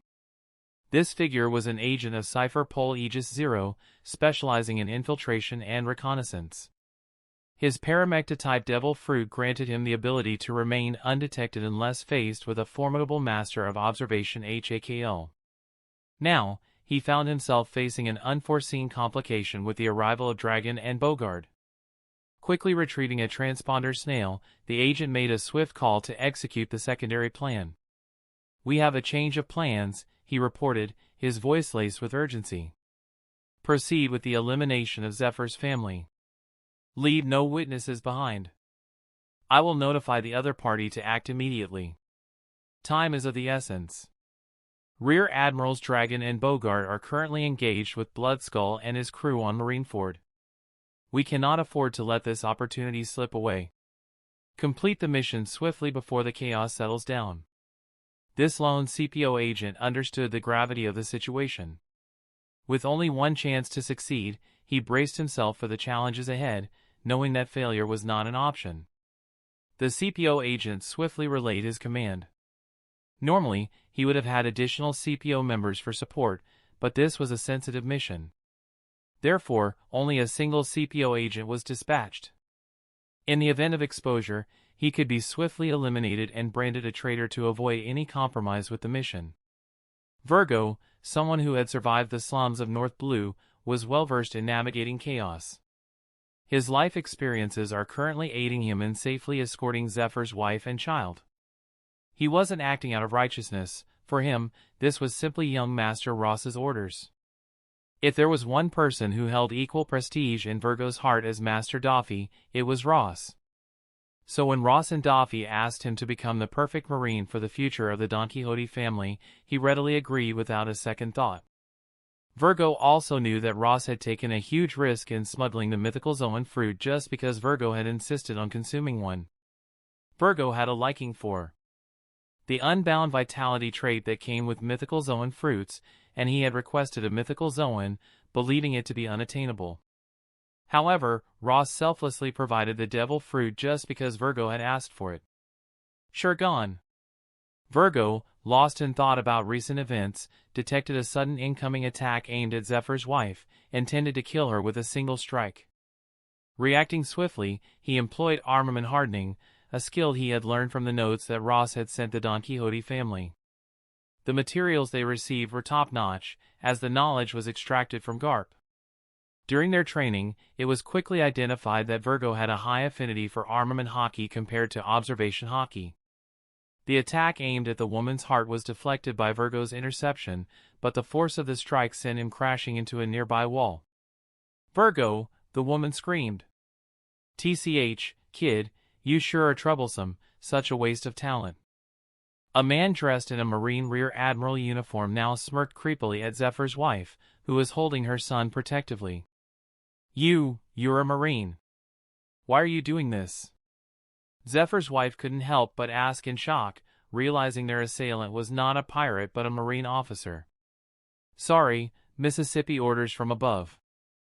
I have to complete the mission. You can blame Admiral Zephyr for this. If only he was willing to follow the world government, we wouldn't have to resort to such nasty things," the Rear Admiral mocked while drawing his sword to end Zephyr's family. "Arg!" Virgo launched himself like a bullet, mustering as much haki as he could, aiming a punch at the rear admiral's face. However, the man was alert, resheathed the sword, and quickly caught Virgo's arm with his own arm wrapped in HAKL. Chapter 22. Damn kid, you sure are resilient. The wound on your body has already healed. No wonder you stood back up so quickly. While saying so, the Marine launched a powerful fist attack right into Virgo's rib, knocking the air out of him. However, contrary to his expectations, Virgo wasn't knocked out. This angered the rear admiral, who unceremoniously lifted Virgo up by the wrist and launched back-to-back haki-powered punches.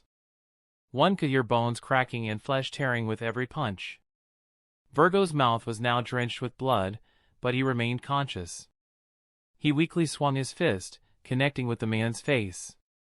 Although the attack lacked power, the Marine felt it was an insult. Please let the child go. It's us you want. Please let Virgo live. Zephyr's wife looked at the battered and broken body of Virgo, realizing their assailant's target was only Zephyr's family. She pleaded with the Marine to let go of her adopted son. Like I said, orders. No witnesses. The rear admiral imbued his sword to finish off Virgo with a single blow and then planned to eliminate Zephyr's family. However, just as he raised the sword, his observation HAKL picked up a new threat. A flying slash imbued with haki flew towards him at blinding speed, aiming to sever the hand that was holding Virgo. Reacting swiftly, he swung his blade to intercept the flying slash. Clang! As the Marine attempted to push away the first sword attack, a second attack was launched from the same direction, aimed at his hand. He pushed away the first attack with all his strength and then quickly retreated a few meters using Soru after letting go of Virgo. Damn, you guys sure are fast. I only had enough time to kill a dozen pirates. I walked out steadily from an alleyway. If I had been a bit slower, Virgo would have been history. Unlike me, Virgo has not had a proper trainer to guide him in haki yet, so this was the reason for his pathetic display, and he had ample time to grow. He was only 12 years old this year. Kid, I know who you are. You can blame your luck for being here. The rear admiral, who was flexing, suddenly reacted. Teckle! Boom! My fist, clad with haki, crashed right into the man's rib, not giving him enough time to react as he was launched 10 meters, coming to a stop while skidding. Although I was faster than him, the Marine reacted at the last moment. Virgo stood up, raising his fist, to join the fight again by my side. I gave him a sideway glance. Please step aside. You will only be a hindrance if you join the fight. I didn't take my eyes off the enemy, as he was also looking for openings against me. I drew my sword again, poised to strike, while Virgo clumsily wiped the bloodstains from his face and moved towards Zephyr's wife. She quickly started wiping off the remaining blood on Virgo's face, her hands trembling with a mix of fear and relief. With a sudden action, the rear admiral launched himself at me, his sword gleaming in the moonlight as he aimed a vicious overhead strike. Reacting with lightning-fast reflexes, I parried his blow with a resounding clang, the force of our clash sending shockwaves rippling through the surrounding area. As I descended from the air with the force of my armament haki-clad strike, the rear admiral attempted to counter my assault with a swift upward swing of his sword. Our blades met with a resounding clash, sending sparks flying in all directions as the sheer force of our collision sent shockwaves. With a fierce determination burning in my heart, I pressed forward, pouring every ounce of my strength into my attack. The rear admiral, however, was no ordinary opponent. His skill and resolve matched my own, and he met my onslaught with unwavering resolve. But I refused to back down. Drawing upon my training and experience, I unleashed a flurry of strikes, each one faster and more ferocious than the last. The rear admiral struggled to keep pace, his defenses beginning to falter under the relentless assault. Sensing an opening, I pressed my advantage, driving forward with all my might. With a powerful lunge, I aimed a decisive blow at my opponent's exposed flank, intent on ending the battle once and for all. But the rear admiral was not so easily defeated. With a lightning-fast movement, he sidestepped my attack, narrowly avoiding the full force of my strike. In the same instant, he he launched a devastating counterattack of his own, his blade cutting through the air with deadly precision. Reacting with split-second reflexes, I twisted my body to the side, narrowly evading the deadly arc of his sword. With a deft movement, I countered his assault with a lightning-fast Rankyaku, sending a powerful air blade slicing through the air towards him. The rear admiral barely had time to react. With a desperate lunge, he deflected the air blade with his own sword, the force of the impact sending him stumbling backward. Seizing the opportunity, I pressed my advantage, closing in on him with deadly intent. Shring my blade ripped through fabric, flesh, and bone, sending a severed arm flying through the air. Despite the rear admiral having clad his arm with Haki, my own Haki completely overpowered him, allowing Kotetsu to slice through his sword arm effortlessly. But I had to commend the enemy. Despite the pain, the man quickly collected himself and retreated to a safe distance. "Kid, you are meddling in things that are way out of your league. Will you be able to face the consequences for following our plan?" The Marine started speaking now that he was at a disadvantage. "Man, you sure are pathetic, trying to stall for time in such a crude manner. No matter how much time you stall, your friends aren't coming. Do you think that it was only Dragon-san and Bogard-san who stayed back?" I knew the man was waiting for other Marine traders who colluded with the world government, but Kuzan was already confronting them. Unknown to everyone, after I had made plans, the entire division under Garp's command stayed back in Marineford. Garp was the sole member of his team who left for the Rock's mission. And one must know that the Marines who served under Garp were elites, and even the regular Marines who served on Garp's ship were the cream of the crop. It sure is frustrating to hold back from killing people like you, but I am sure Garp Sensel will not mind if I kill you. After all, he hates Marines like you the most. I sheathed my blade, already noticing that the enemy was trying to find an avenue for escape. However, I had locked onto all his escape routes with my observation Haki. "Rokwogen!" I flickered next to him at blinding speed and launched a devastating attack. The force of the blow sent a massive shockwave ripping through the enemy's internal organs. He spat out a mouthful of blood and fell to his knees, defenseless against my assault. "Damn!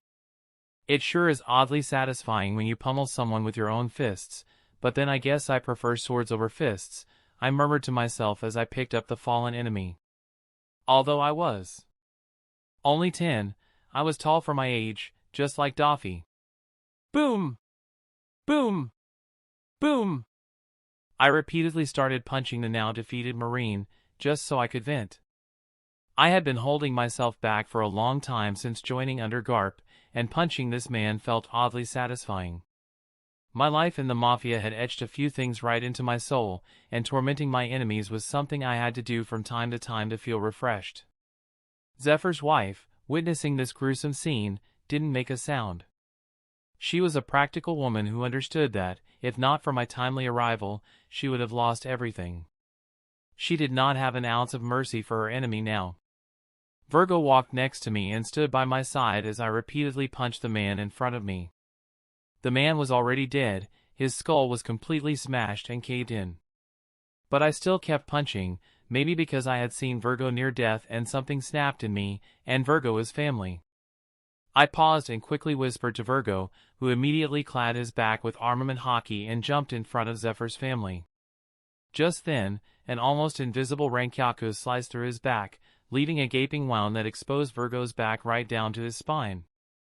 Blood splattered across the woman's face, and Virgo fainted as the attack was too much to handle. I had calculated it perfectly, and I had already detected a man hiding, trying to snipe Zephyr's family while we let our guard down. I had also detected an ally rapidly closing in on our position. Ice Age! Kuzan froze the entire street along with the buildings. Just as he landed next to me, the presence that was hiding had already vanished without a trace. "Ross, are you all right?" Kuzan couldn't help but ask as he saw the now broken corpse in my hand. Despite his concern, I could see something else in Kuzan's expression, perhaps a hint of disapproval, but he held back from saying anything. I dropped the now dead rear admiral without paying much heed to Kuzan's unspoken thoughts and moved towards where Virgo lay. Despite the seemingly life-threatening wound on his back, I knew Virgo's life was not in danger. Mythical Zoan fruits were known for their remarkable vitality. With Kuzan's help, I picked up Virgo and escorted Zephyr's family towards the central fortress. As we made our way through the chaos, a few other pirates from the Bloodskull pirates targeted us, but they were swiftly eliminated by Kuzan.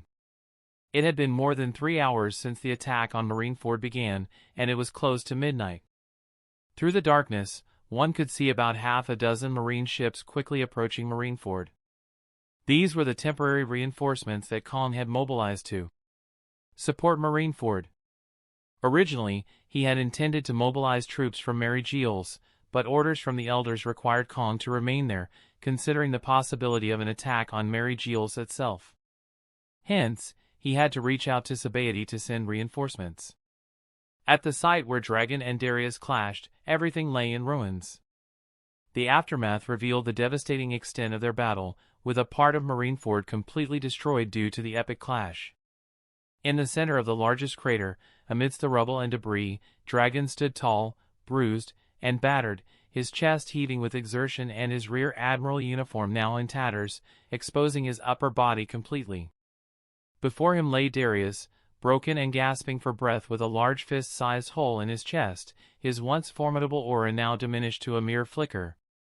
Dragon approached Darius cautiously, his gaze unwavering, despite the fatigue weighing heavily on him. "Who sent you? Who ordered the attack on Zephyr's family?" Dragon demanded, his voice resonating with anger and authority. Darius, though gravely injured, managed a weak smirk. "Ha ha ha, cough. Cough! You're a fool if you believe I'd spill their secrets." He spat out blood defiantly, his voice strained with pain. Dragon's fists clenched at his sides, frustration simmering beneath the surface. He had hoped to extract valuable information from Darius, but it seemed the pirate was determined to remain silent. "You've lost," Dragon stated firmly, his tone unwavering. "There's no escape for you now. Tell me who orchestrated this attack, and perhaps I'll grant you a swift end." Darius chuckled hoarsely, a glimmer of defiance still present in his eyes. "You can't threaten me, Marine. I've faced death countless times, and I'm not afraid to meet it again," he retorted, his voice tinged with bitterness. Despite his injuries, Dragon remained composed, his resolve unwavering. He knew that time was running out, and he needed answers before it was too late. "Darius, listen to me," Dragon urged, his voice tinged with urgency. "If you cooperate, perhaps there's a chance for redemption. Don't let your pride cloud your judgment." Chapter 23.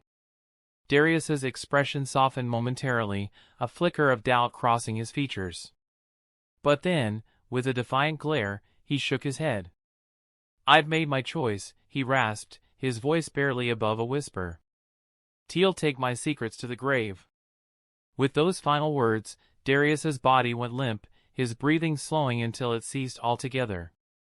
Dragon stood in silence, staring down at the fallen pirate, a mixture of frustration and resignation clouding his features. As the dust settled around them, Dragon knew that, despite the battle won, the true enemy remained at large, unconcerned about the consequences. With a heavy heart, he turned away from Darius's lifeless form, knowing that his entire concept of justice had taken a huge blow due to the actions of the world government. Dragon walked amidst the debris, his gaze sweeping across the devastated landscape. His mind raced with thoughts of the battle, of the lives lost, and of the unanswered questions that still lingered. Beside him, Kuzan approached, his expression grave as he surveyed the scene. "It's over," he remarked quietly, his voice barely audible over the din of destruction. Together, they began to assess the damage, searching for survivors amid the wreckage. The once proud fortress now lay in ruins, a stark reminder of the price of war. As they worked, they were joined by other Marines, their faces grim with determination. Despite the devastation, their resolve remained unshaken, and their commitment to justice remained unwavering. Among the ruins, they found survivors, battered and bruised but alive. Little children were among them, their faces paled with shock and exhaustion. Dragon approached them, offering a reassuring smile amidst the devastation. "We're here to help," he said gently, his voice a beacon of hope in the darkness. "You're safe now. With the help of the Marines, they were escorted to safety, away from the chaos of battle. As they departed, Dragon's gaze lingered on the ruins of Marineford, a solemn reminder of the fragility of peace. The next morning brought forth two pieces of news that reverberated throughout the world, each carrying its own weight of significance. Firstly, reports emerged of a clash between the Marines and the remnants of the Rock's pirates. Contrary to the Marines' expectations, the only notable figures present were Silver Axe, Captain John, and Achiku. The absence of powerhouses like Whitebeard and Big Mom puzzled the Marines as they surrounded the island, the designated meeting point. Despite the fierce clash that ensued, the pirates found themselves quickly overwhelmed due to the vast difference in strength between the two sides. However, just as victory seemed assured for the Marines, Golden Lion Shiki intervened at the last moment, turning the tide of battle. In the chaos that followed, Silver Axe met his demise, while Captain John and Achiku managed to slip away amidst the turmoil. Shiki, having caused enough havoc, retreated, leaving behind a scene of destruction and uncertainty. Meanwhile, the other piece of news that shook the world was the unexpected assault launched by the Bloodskull pirates on Marineford itself.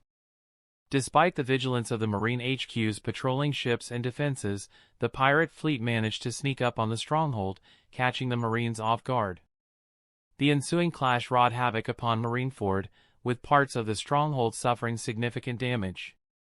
Fortunately, the presence of Marine hero Garp's entire squad proved to be a stroke of luck, as they had decided to stay back in Marineford.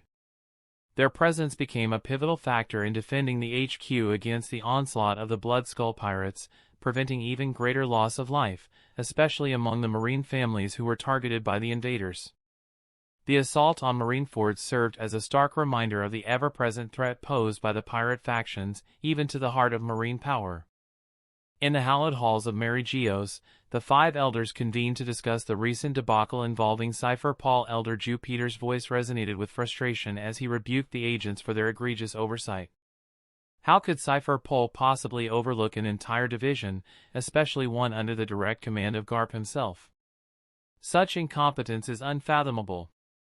His words echoed with a mix of disbelief and disdain, highlighting the severity of the situation. However, Elder J. Garcia saw an opportunity amidst the chaos. Perhaps this misstep can serve our interests. We can shift the blame onto the Marines, painting them as incompetent for allowing a direct assault on their headquarters. It could sow discord within their ranks and weaken their public image. But Elder Nustero, with a keen sense of intuition, voiced a more pressing concern. This cannot be dismissed as mere happenstance. It feels orchestrated, as if the plans were leaked from within. We must conduct a thorough investigation and purge any traitors from the ranks of Cypher Paul. Our secrets must remain hidden at all costs. Kong has been pressing for permission to depart from Marineford, Elder Peter announced, his tone reflective of the weight of their decision. It might be prudent to grant him leave. Keeping him detained here could arouse suspicions, especially given the length of his confinement. Elder J. Garcia, however, remained steadfast in his conviction. His understanding of our priorities is immaterial. The safety and secrecy of Mary Geotse must always take precedence. If Kong cannot grasp that, then perhaps his loyalty is not as unwavering as we had hoped. Meanwhile, as evening descended, Admiral Sengoku and his retinue returned to Marineford with urgency. Despite receiving constant updates from their subordinates, an undeniable sense of agitation gnawed at them. This feeling was particularly pronounced among the Marines, who knew their families resided within the confines of Marineford town, where the damage was reported to be most severe. Initial estimates painted a grim picture. Close to 6,000 pirates had brazenly descended upon the shores of Marineford, launching a brazen assault that caught the Marines off guard. The toll on the Marine side was staggering, with casualties nearing 800 in the initial count.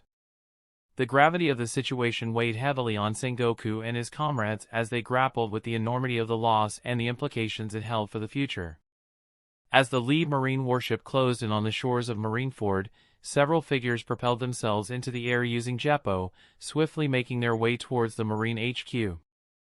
Among them, Admiral Zephyr bore a grim countenance, his thoughts consumed by the safety of his family. Though he held the rank of admiral, Zephyr's principles dictated that all lives were precious, and he had never taken a life in the line of duty. Today, however, his resolve wavered as he grappled with the knowledge that a pirate he had spared in the past had now endangered his loved ones. If not for Dragon's presence, he dreaded to imagine the outcome. Upon reaching the makeshift infirmary, where the injured were being tended to, Zephyr's heart raced as he searched for his family among the throngs of wounded. Finally, he spotted them, his wife and child, safe but exhausted, and his adopted son Virgo, grievously injured and tightly bound in bandages. His wife recounted the harrowing events of the attack, detailing Virgo's selfless sacrifice to protect them. Anger clenched Zephyr's fists, his knuckles cracking under the strain. Yet, as his gaze fell upon Virgo, his fury gave way to admiration and gratitude. He never imagined that a child he had only recently welcomed into his family would display such courage and devotion. After comforting his loved ones, Zephyr stepped outside, only to be met with a commotion. Rear Admiral Dragon, these are orders from the world government, declared a masked figure from the Cipher Pole organization, devoid of emotion. They question the competency of the Marines under the current circumstances. You are to hand over all captured traitors, and our CP organization will assume control of the investigation. Zephyr's jaw clenched at the implication of betrayal within their ranks.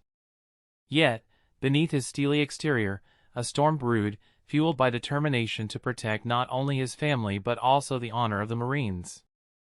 Zephyr locked eyes with Garp, sensing the tempest brewing within the Marine hero's gaze. Both men bristled with restrained fury, yearning to unleash their wrath upon the Cipher Pole agents before them. Yet, a commanding voice from within the CP entourage caused them to hesitate, their fists tightening but held back by the weight of authority. "Garp, stand down," the voice commanded, cutting through the tension like a knife. "The orders from the elders are clear." It was Kong who stepped forward, his presence commanding attention and respect. Despite the turmoil rolling within him, he understood the precariousness of the situation. To allow Garp's unchecked rage to clash with the Cipher Pole agents would only invite disaster. "Dragon, hand over all the prisoners, including any Marines implicated in collusion with the pirates," Kong continued, his tone firm yet tinged with regret. "And in recognition of your role in eliminating Darius, the elders have deemed you worthy of promotion to the rank of Vice Admiral." I found myself caught in the midst of the unfolding chaos, a silent spectator to the spectacle playing out before me. Beside me stood Kuzan, his expression dark and brooding, mirroring the tumultuous thoughts swirling within me. The tension between us had been palpable earlier when I sought to employ my old-world methods of interrogation on the colluding Marines without authorization. Kuzan's intervention had halted my actions, nearly sparking a confrontation that Dragon had thankfully diffused by taking the prisoners into his custody. Now, as the Cipher Pole agents prepared to seize control of the investigation, I couldn't help but feel a twinge of frustration at the missed opportunity to extract vital information.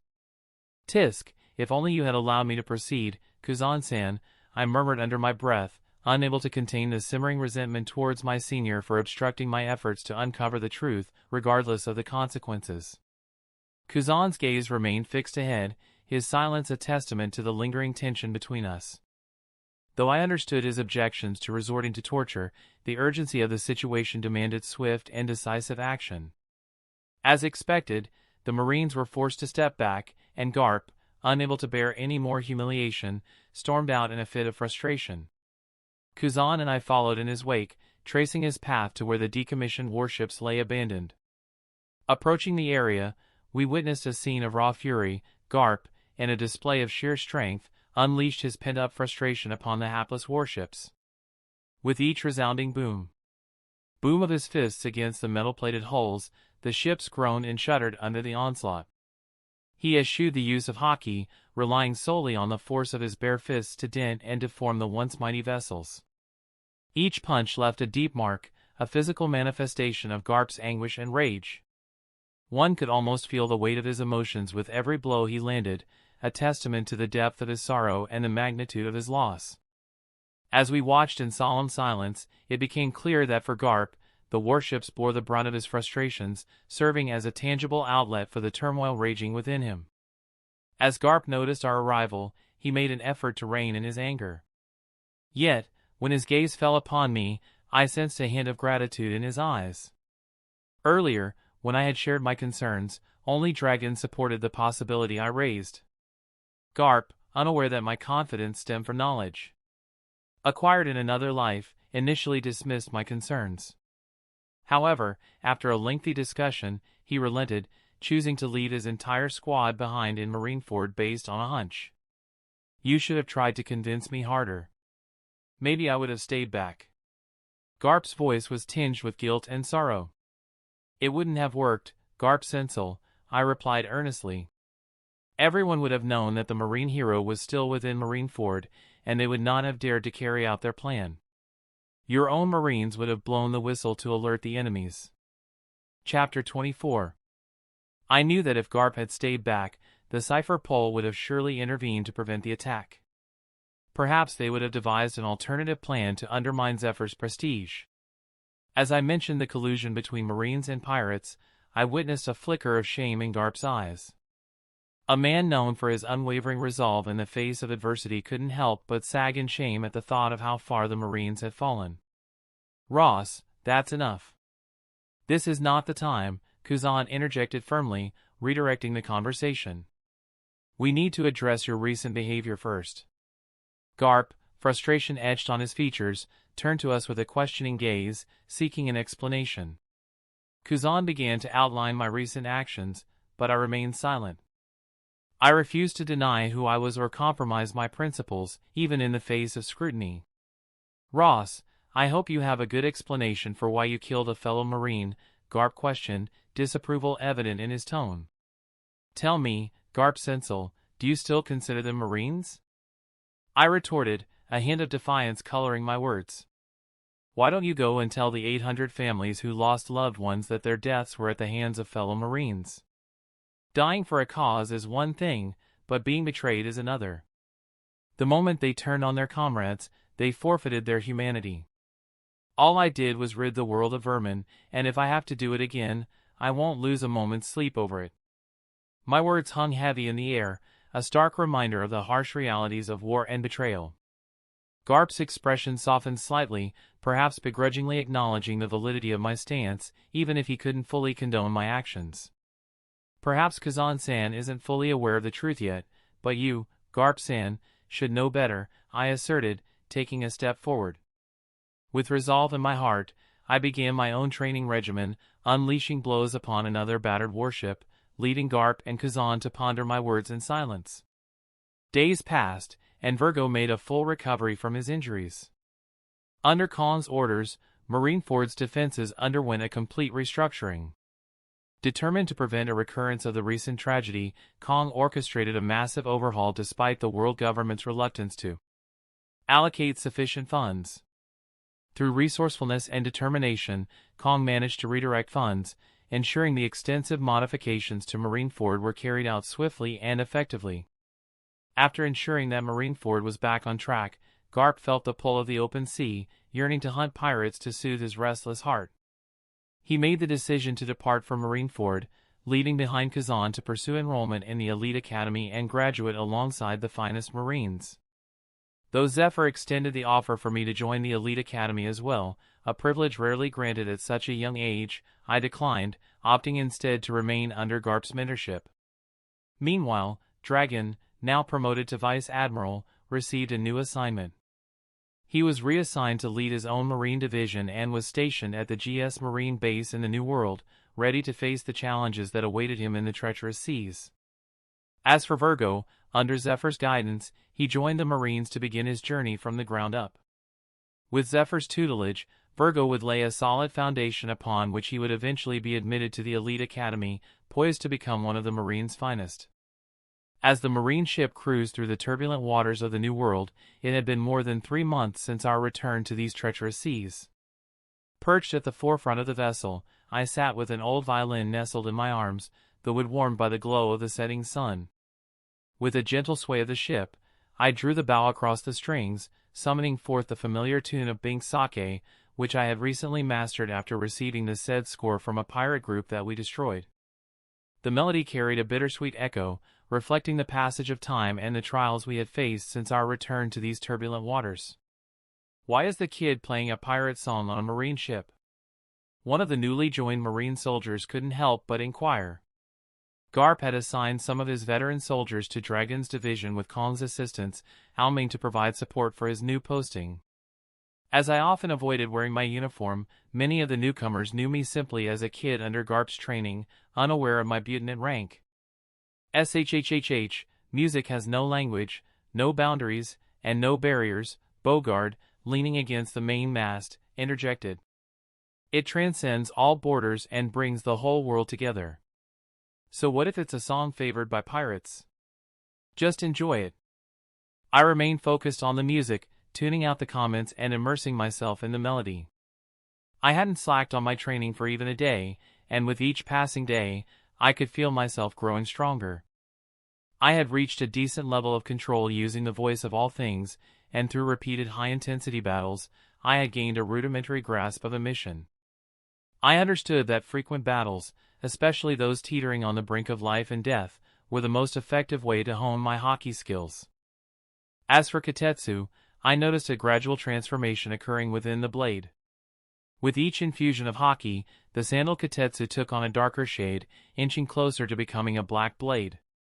Perhaps the blade had already been honed by previous users, and my Haki was accelerating its transformation. Even Bogard was taken aback when he witnessed Kitetsu turning into a black blade. Despite years of nurturing his own blade, it had yet to darken. I considered myself fortunate to wield such a high-grade blade. With each drop of bloodshed in battle, the bond between Kitetsu and me grew stronger, solidifying our connection and enhancing its power. As I was engrossed in my music, I was interrupted by an intriguing message from the shoal of fish. A smirk tugged at my lips as I realized that dumb pirates were targeting the warship with Garp aboard. Curiosity piqued, I wondered who could be foolish enough to attempt such a feat. The pirate ship utilized the cover provided by the treacherous climate of the New World seas to catch us off guard. Perhaps our recent loss of the ship's figurehead in battle had emboldened them to target us. With a calm demeanor, I rose to my feet and utilized my observation Haki to probe the incoming danger. Bogard, noticing my actions, approached me, eager to understand the situation. Bogard-san, pirates are approaching from our rear. There are 3 ships incoming, but they are currently out of my observation range, I explained to Bogard, who swiftly relayed the information and commands, including notifying Garp, who was resting within the ship. Bogard didn't question the authenticity of my information. Maybe he was already aware of some of my secrets because he was Garp's most trusted confidant, and my range of observation Haki had long surpassed his. The only person who could surpass my range on this ship was Garp himself. Bogard ordered the ship's navigator to turn in the direction of the nearest island. Fighting with solid ground under our feet seemed like a better option than battling on turbulent seas, especially in the unpredictable waters of the New World. A minute or two later, Garp emerged on deck, fully adorned in his marine attire, a commanding presence that needed no words to convey urgency. 3 pirate ships are quickly approaching our position. It feels like someone who can surpass my range of observation. I'm pretty sure they have a decent bounty, I relayed to Garp, still attempting to extend my range of observation to glean more information. Sensing Garp's swift retraction of his aura to its maximum, I marveled at his expertise in concealing himself from observation Haki. While I couldn't detect him solely through observation, his vitality shone brightly when I tapped into the voice of all things. Kid, unleash your Haki to the maximum. Let them believe you're the strongest fighter aboard. Increase the ship's speed to the maximum, make them think we're attempting to flee, Garp commanded, shedding his marine coat and rolling up his sleeves in preparation for the impending battle. The entire ship buzzed with activity as we awaited the arrival of the 3 pirate ships. It took another 10 minutes for them to come within visual range, their Jolly Roger flags waving ominously in the wind. When I recognized the emblem, a laugh escaped my lips involuntarily. It was the Beast Pirates. There, amidst their ranks, I could already discern the imposing figure of a young Kaido, swinging his club aggressively as if to threaten the very integrity of our marine vessel. Kaido held a special place in my mind. Perhaps it was petty, but from my canon knowledge, I understood that while he was in an alliance with Doflamingo, it was more akin to Doflamingo being subservient due to the vast difference in their strength. Kaido was someone I aspired to surpass in the future, though with my current abilities, the user of the mythical dragon fruit was undoubtedly out of my league. However, for Garp, the current Kaido posed no challenge at all. Kaido had a history of targeting Marines multiple times for plundering, but it seemed he had chosen the wrong target this time. The current Kaido had yet to set his sights on Wano country.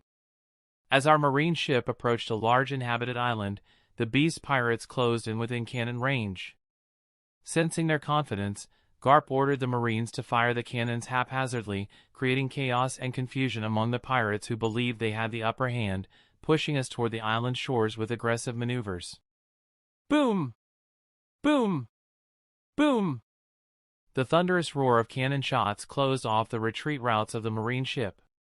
Quickly disembarking, the Marines hastened toward the island, followed closely by the beast pirates, who ensured there was no avenue of escape for their quarry. Ha ha ha, you pathetic Marines! Quite the runners you all are. I originally only wanted to plunder everything you guys were worth, but then you made me chase all of you for so long. So, I've decided to send you all to hell, Kaido bellowed, his imposing form radiating Conqueror's Haki to incapacitate as many Marines as possible. I seized the opportunity to hone my own Conqueror's Haki, releasing it with all my might. Lightning surged from both sides. Kaido's Haushiku manifested as purple lightning, while mine crackled with pitch-black energy tinged with gold. The initial clash highlighted the disparity between our abilities, yet I held my ground. Curiously, Kaido observed me as if I were some sort of treasure. Ha ha ha, kid, you're quite interesting. Such control of Haushiku at such a tender age.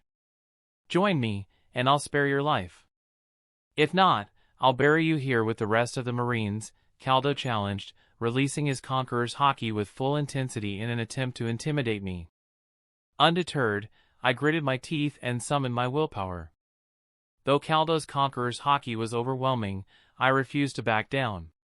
Just when it seemed I might falter, a surge of Conqueror's Haki erupted from the Marine side, overpowering Kaido and forcing him to his knees. Who's there? Come out, you coward!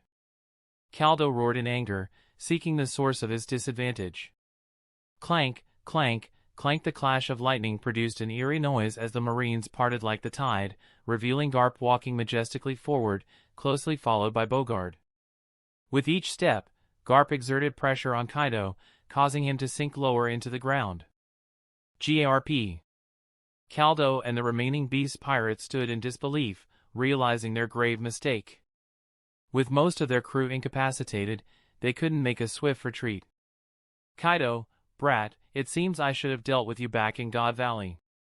You've become quite the menace in recent years, Garp declared nonchalantly, advancing toward Kaido with measured steps, his gaze briefly pausing on a sweating teen with black wings behind his back, struggling to withstand the force of Garp's Conqueror's Haki. Chapter 25. Clang. Garp effortlessly caught the Haki-clad club with his own Haki-coated arm, leaving Kaido bewildered. However, in a split second, Kaido shifted to his hybrid form and unleashed a full-powered energy beam, Burrow Blast, at close range. A massive detonation ensued, shrouding the area in dust and smoke. Ha ha ha, Garp, you've grown too rusty to fall for such an attack. I am a dragon that soars the sky, destined to become the king of this world, Kaido boasted, flexing despite the uncertainty of Garp's status. Observing the situation with my observation Haki, I knew Kaido wouldn't be so relaxed if he were concentrating on his own observation. Boom! Garp's fist, coated in hardening, and Conqueror's Haki slammed into Kaido's chest. Had Garp released the club, Kaido would have been launched back hundreds of meters. From the shockwave, I could estimate the tremendous force behind the punch. Kaido spat out blood as Garp's attack caused internal damage, proving Haki's supremacy regardless of Devil Fruit's abilities. Remember this lesson well, Kaido brat. Regardless of your Devil Fruit, Haki always reigns supreme, Garp declared, rushing forward and relinquishing Kaido's club. Anticipating the threat with his observation Haki, Kaido hardened his entire body with Busashoku, Koka. Meteorite. Garp's blazing fist struck Kaido's chest, leaving a visible dent on the Haki-clad hybrid form. Realizing Garp's superiority, Kaido attempted to transform into a full-fledged dragon and take to the air. However, Garp, a veteran of aerial battles against the likes of Haki, effortlessly intercepted Kaido's attempt. With 3 Jeppo steps, Garp closed the distance and unleashed a ferocious downward punch. Since the attack on Marineford, Garp has yet to vent his frustration properly, having failed to confront powerhouses like Roger, Whitebeard, and Haki in the New World. When Garp saw Kaido targeting his own ship, he resolved to impart a lesson Kaido would never forget. Blue hole! The impact sent Kaido crashing towards the hill in the center of the island. Garp wasted no time, immediately pursuing the fallen dragon. As Garp and Kaido made their way toward the island center, the remaining marines and pirates, still standing after the conqueror's Haki onslaught, prepared to confront each other. With Kitetsu drawn, I awaited Bogart's command to launch the attack on the remaining pirates. My target was already chosen, King, the future king of conflagration and an all-star of the Beast Pirates. Bogart simply waved his hand, signaling the remaining marines to descend upon the pirates like a tide. Bogart-san, please allow me to face that man. I directed my request towards Bogart, indicating King, who was attempting to collect himself from Garp's conqueror's HAKL pressure. After observing King briefly, Bogart nodded at me, granting consent to confront my chosen enemy.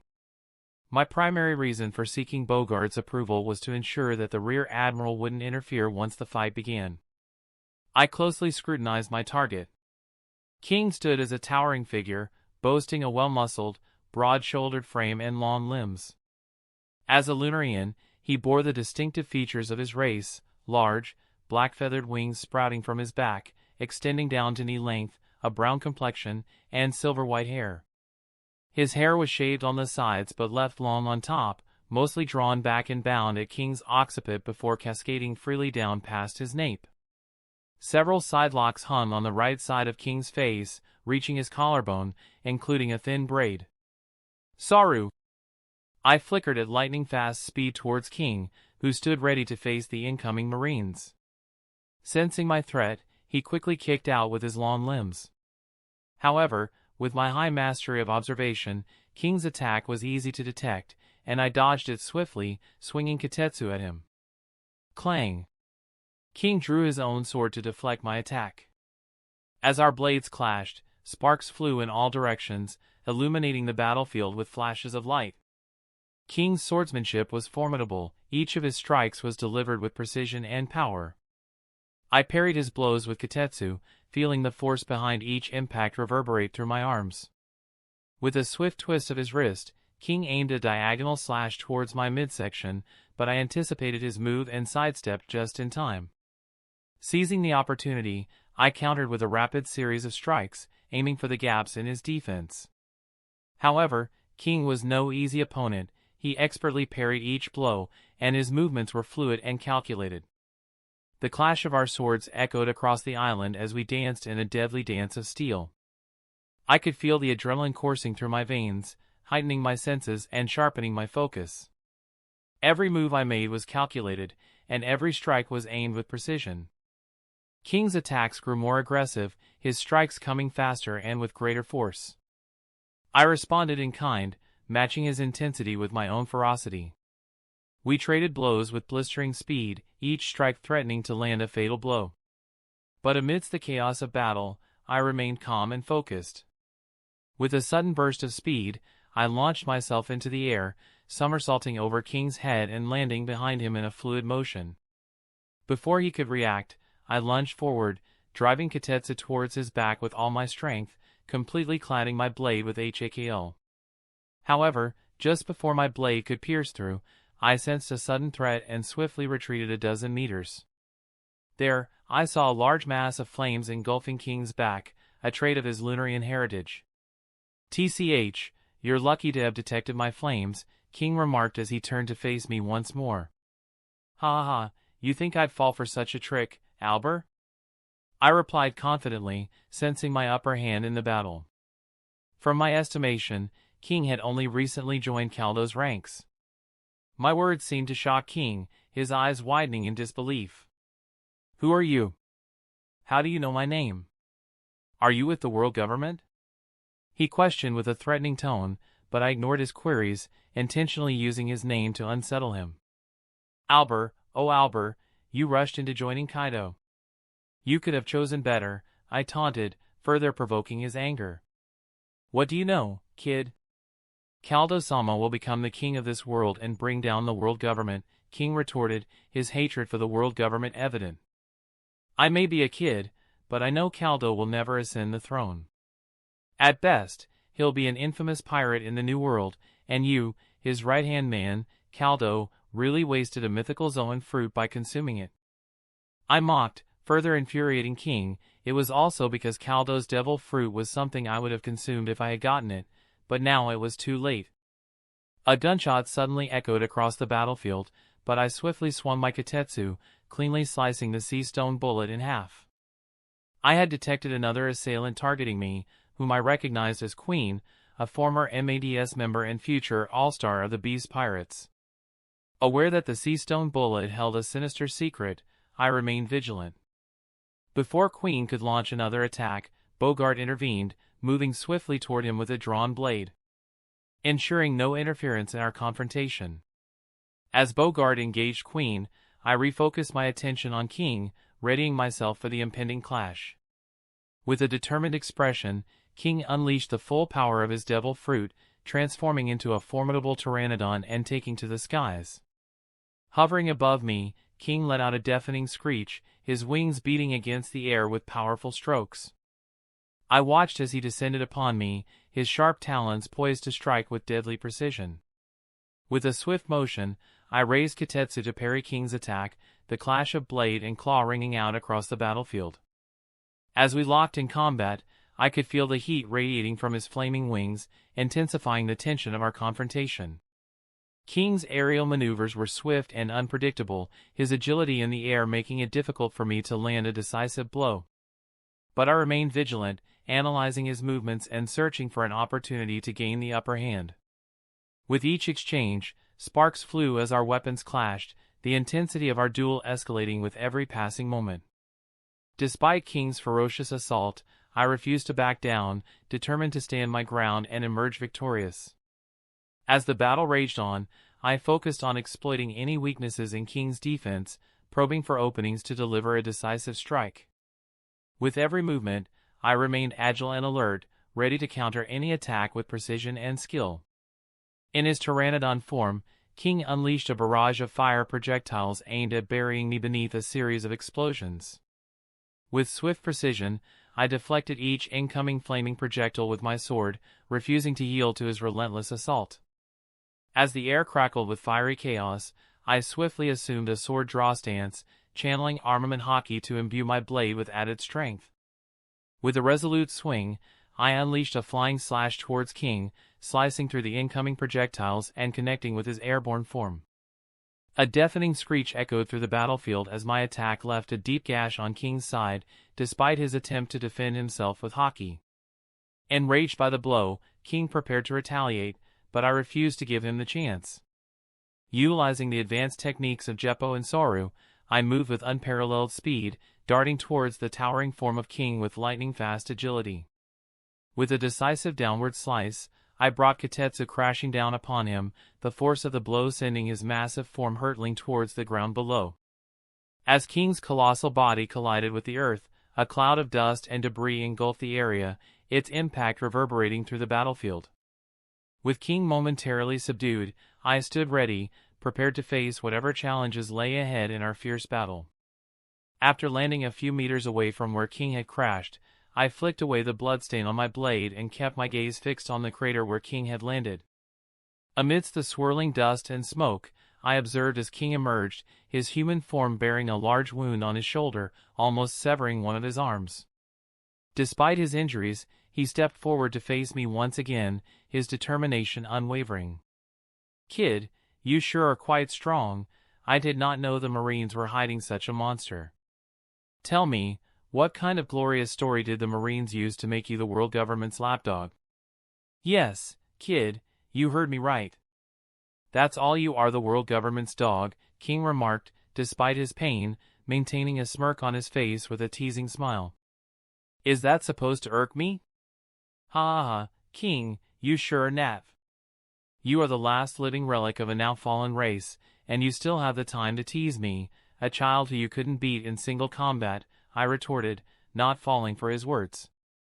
I had never considered myself a Marine, so no matter how much he tried to insult me, it was not going to work. Kid, this is just a scratch. Don't think you have one. As long as Kaido-sama is here, the Marines can do nothing to us, King boasted about Kaido. Right when he wanted to continue, a strong boom resounded, shaking the entire island to its core. Galaxy impact. Garp launched his most powerful blow towards Kaido, who was crushed beneath the attack with no chance of resistance. Ha ha ha, Albert, is that the man you think will ascend the throne in the future? He is only alive because of his devil fruit. He never had the resolve or determination needed to conquer the world. I couldn't help but shake my head in disappointment. I coated my blade again with Haki to restart the fight with King. My observation HAKL already detected that the huge island was slowly sinking from Garp's last blow. With a few more attacks of such intensity and power, the island would be buried beneath the sea. Chapter 26. As Kaido's colossal dragon form crashed into the earth, the impact created a seismic shockwave that reverberated through the island, leaving a massive crater in its wake. Garp approached the fallen beast, his expression a mix of disdain and disappointment. Is this all you can muster, Kaido? Garp's voice boomed, echoing across the desolate landscape. You've barely grown since the days at God Valley, despite consuming that mythical Zoan fruit of yours. Kaido struggled to rise from the debris, his once majestic form now marred by wounds inflicted by Garp's relentless assault. Blood trickled from his scales, staining the ground beneath him, but the indomitable spirit of the beast pirate refused to yield. You talk too much, Garp, Kaido growled, his voice dripping with defiance. I am the strongest creature in the world. No one, not even you, can defeat me. With a defiant roar, Kaido unleashed a torrent of azure flames from his jaws, aiming to engulf Garp in a searing inferno. But the marine legend stood unfazed, his body enveloped in a cloak of Busashoka Haki that repelled the flames with ease. Without another word, Kaido lunged forward, his massive maw poised to strike. But Garp was ready, his reflexes had been honed through decades of battle. With lightning speed, he sidestepped the blow, delivering a punishing punch to Kaido's midsection. The impact reverberated through the air, sending shockwaves rippling across the battlefield. Kaido was shot backward, momentarily stunned by the force of Garp's attack. You call yourself the strongest? Pathetic. Garp's voice was a thunderous roar as he unleashed a barrage of punches, each one landing with the force of a sledgehammer. Kaido struggled to defend himself, his arms straining under the relentless assault. But Garp showed no mercy, pressing his advantage with unmatched ferocity. He unleashed a flurry of devastating blows, each one driving Kaido further and further back. Sudden. As Kaido reverted to his fearsome hybrid form, his towering figure loomed over Garp with primal fury. With a thunderous roar, he launched himself at the marine hero, his fists wreathed in crackling energy.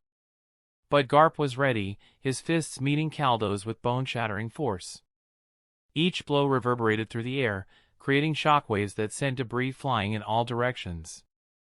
The clash echoed across the island, a symphony of destruction that bore witness to their ferocious battle. Despite Kaido's relentless effort, Garp punished him blow after blow, his blows landing with precision and devastating impact.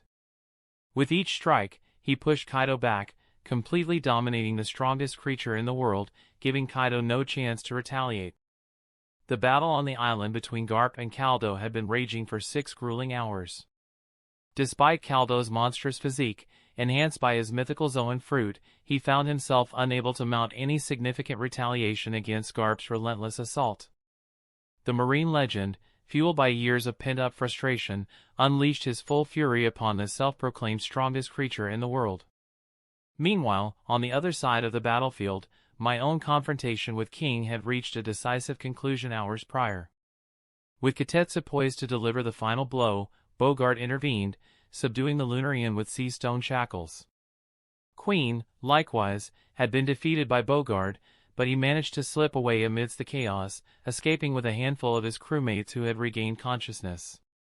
As the dust settled on our respective battles, I turned my attention to Garp and Kaido's ongoing clash.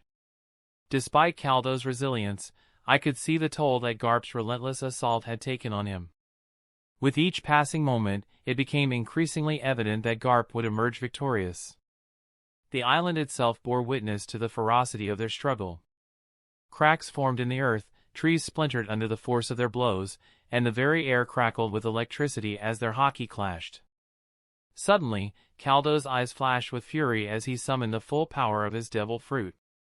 Flames erupted from his body, enveloping him in a fiery aura as he unleashed his strongest form, a fiery dragon.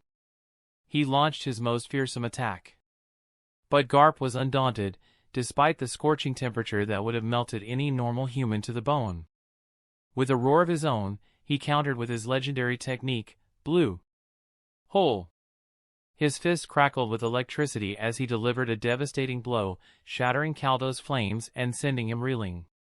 You think you can defeat me with such pathetic strength? Think again, Kaido. Garp's voice boomed across the battlefield, his eyes burning with determination. Enraged, Kaido rose into the air with his fearsome flaming dragon form, his massive figure casting a shadow over the battlefield.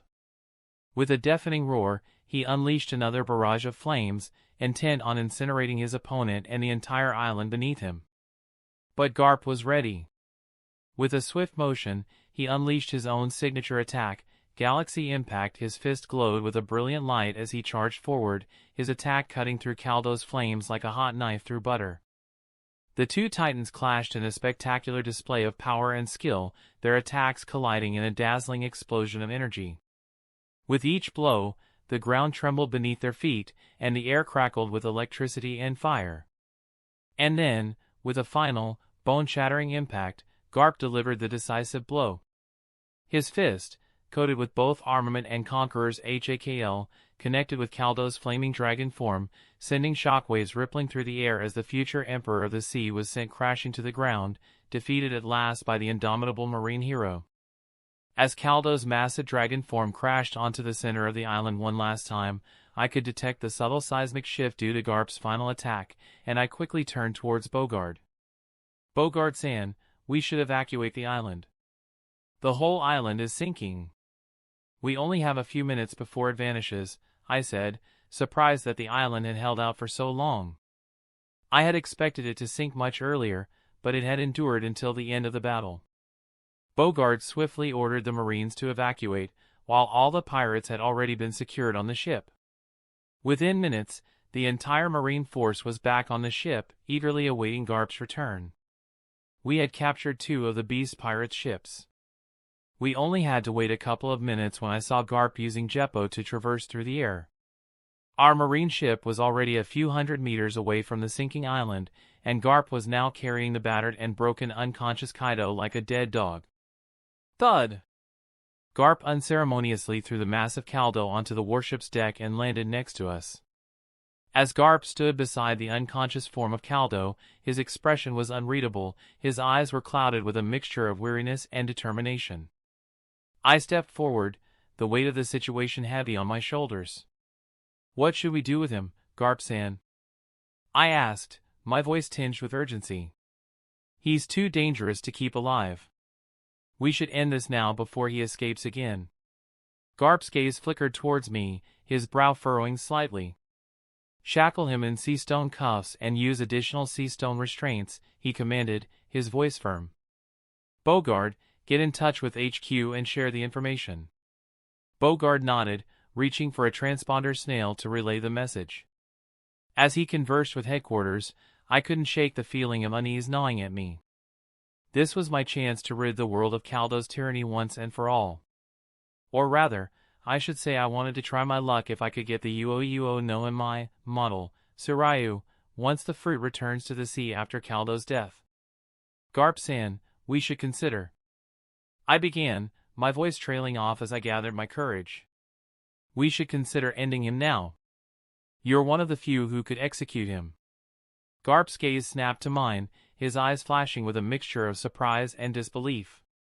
No, he stated firmly, his voice cutting through the tension like a blade. He'll be sent to impel down. Disappointment washed over me like a wave crashing against the shore.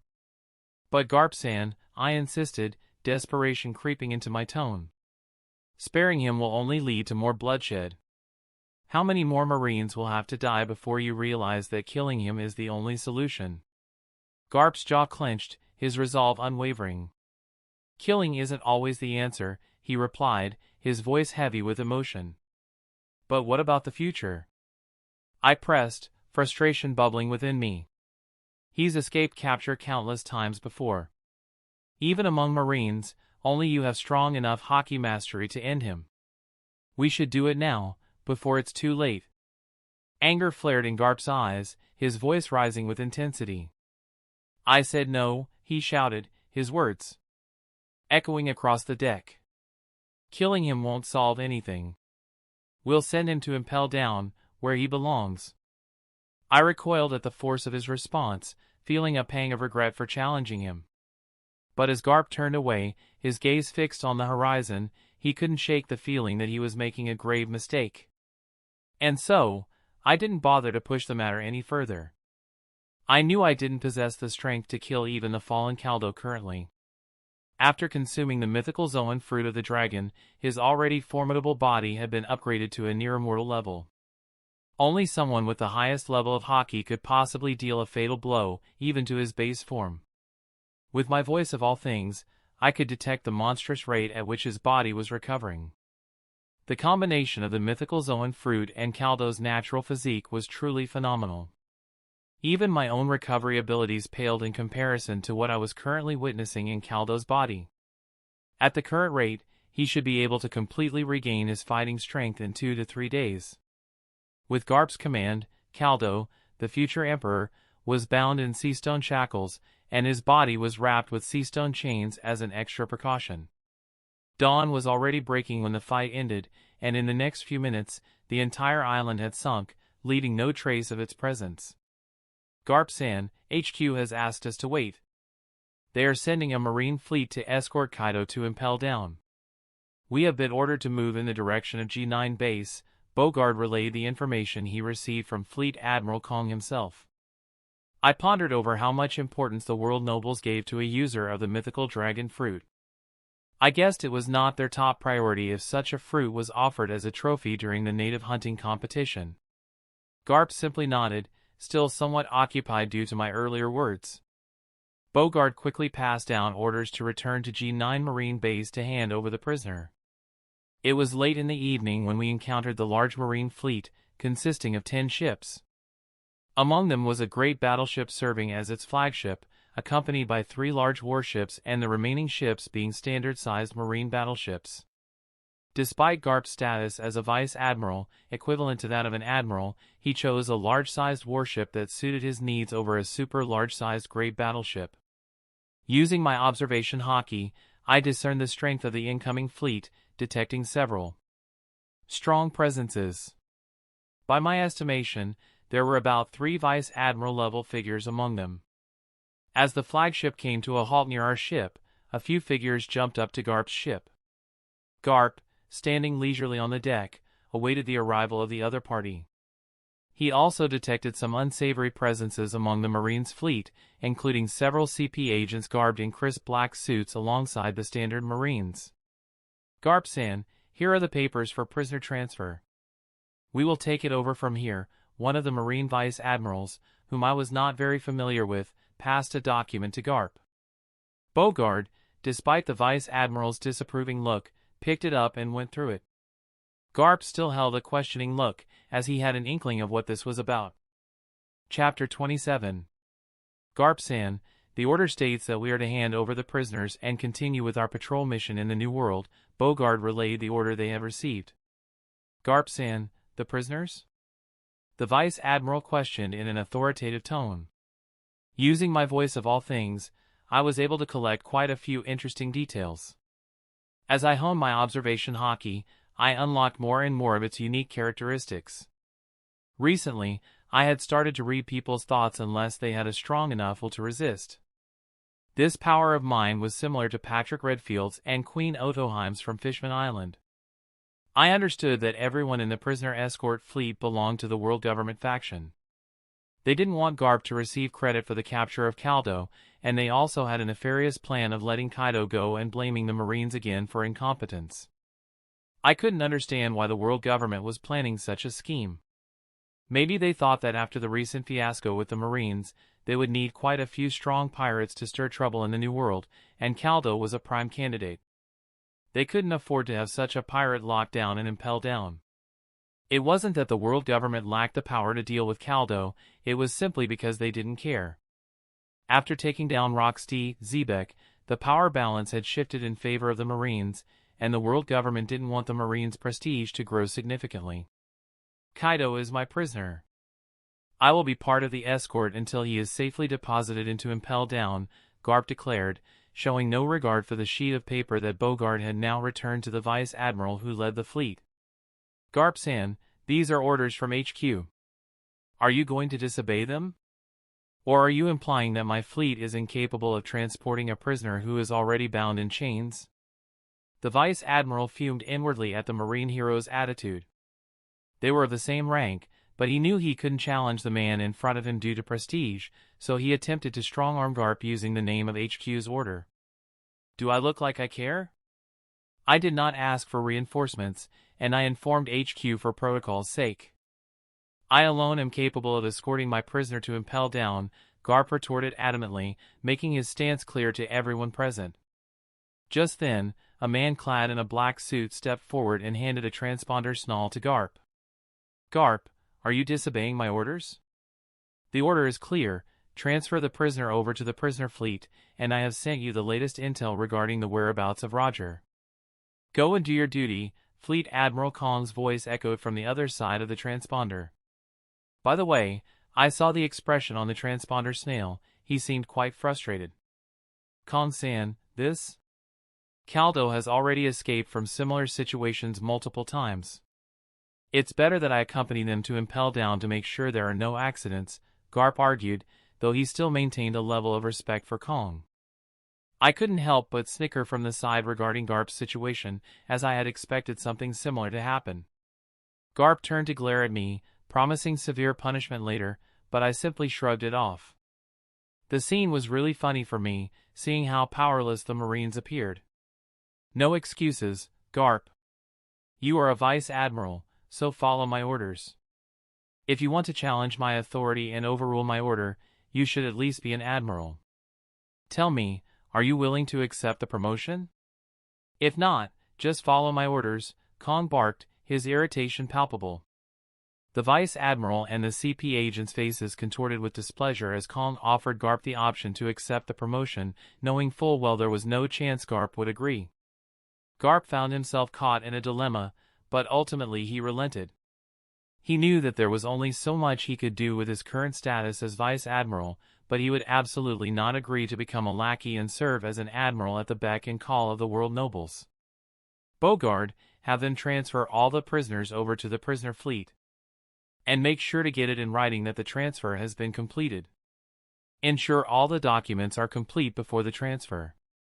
I do not want anyone blaming us if something untoward happens later, Garp instructed firmly, fully aware of the ulterior motives of the individuals who had arrived regarding Kaido. He was determined to wash his hands of the matter entirely. Garp-san, I am sure this is not really necessary. After all, we are all Marines. Don't you trust us? The Vice Admiral quickly wanted to intervene, fearing that if he agreed to what Garp suggested, the blame would fall squarely on his shoulders once Kaido escaped.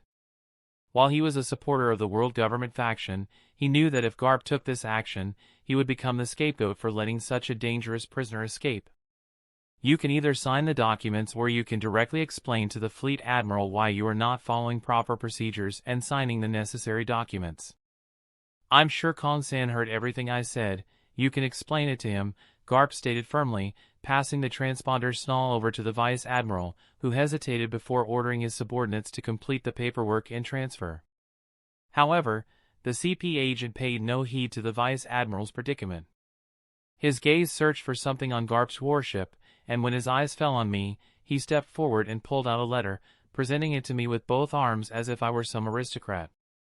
"The elders wanted me to personally deliver this letter to you," he said, before returning to their warship.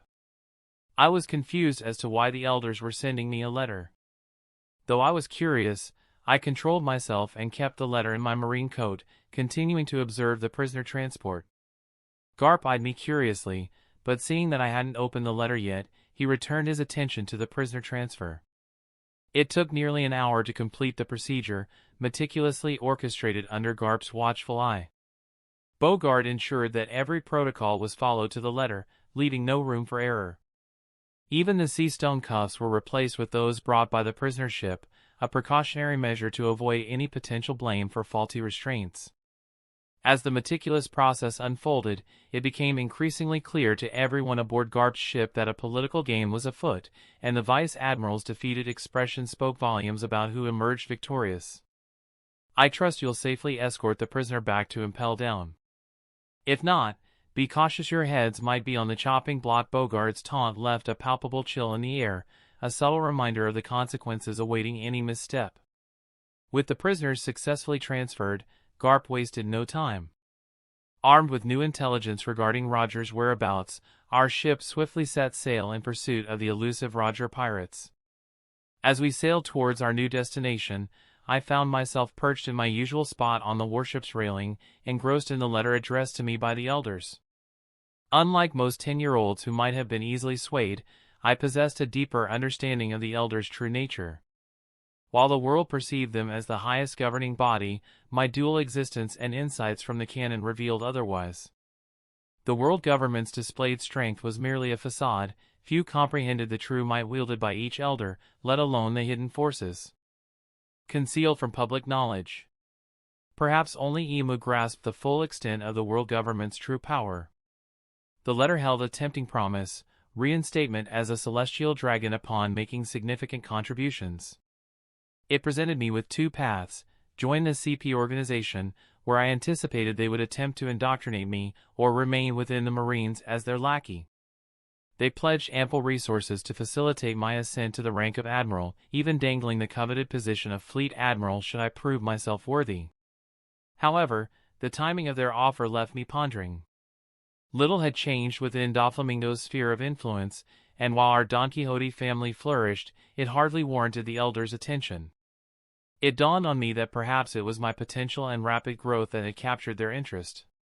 Despite my tender age, my strength rivaled that of a top-class rear admiral, excluding outliers like Bogard. Perhaps my recent skirmish with King had showcased my prowess, leading Garp's new marine soldiers, or rather spies, to relay word of my abilities to their superiors. A smirk played on my lips as I contemplated their intentions. They underestimated me, treating me as a mere child to be manipulated. Yet, I saw an opportunity to exploit their offer for personal gain. The wealth and resources of the world nobles were unmatched, and I would be a fool to reject such an opportunity. It would serve as recompense for my humiliation at Marijal's subtle reminder that even the mighty elders were not beyond my reach. As I pondered the myriad ways to exploit the elders' offer, my observation Haki alerted me to Garp's approach. He settled beside me on the railing, casting a glance at the letter in my hand but refraining from questioning me, despite his evident curiosity. I couldn't help but smile, downplaying the importance of the letter despite its significance. "Garp-san, it seems like quite a few roaches have boarded your ship under the guise of marine soldiers. Transferring some veterans to Dragon-san has created quite an opening for these bugs," I remarked playfully, swinging my leg leisurely over the railing, relishing the cool sea breeze. Garp's expression shifted slightly at the mention of spies, and he turned to me with a questioning look. Without hesitation, I passed him the letter, as I harbored no reservations about sharing the elder's offer with him. Reluctant at first, Garp perused the contents of the letter, but soon a chuckle escaped him in amusement.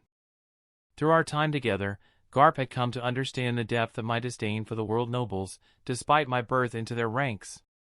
Though I concealed my hatred outwardly, Garp could sense the seething resentment within me, fueled by Doflamingo's own suffering at the hands of the world nobles.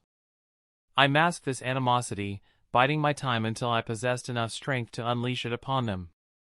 So, What have you decided, kid? Going to take their offer? Garp inquired, amused by the elder's unwitting generosity.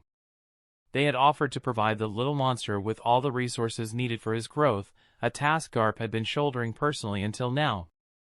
While it was seldom discussed openly, the truth was that the stronger one aimed to become, the greater the resources required for their nurturing. In the real world, unlike in canon, such details were crucial. Even the most formidable pirate powerhouses allocated the majority of their loot toward maintaining their peak fighting condition. Well, why not? If they're offering to nurture me, who am I to deny them? All I need to do is grow stronger under your tutelage, learn everything you can teach me, and comfortably resign from the Marines. Isn't that my initial goal?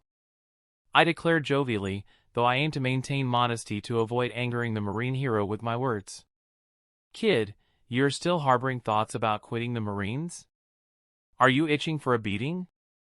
Garp couldn't help but admonish me upon hearing my suggestion of leaving the Marines eventually. Garp-san, don't you think you should be more worried about the moles on your ship?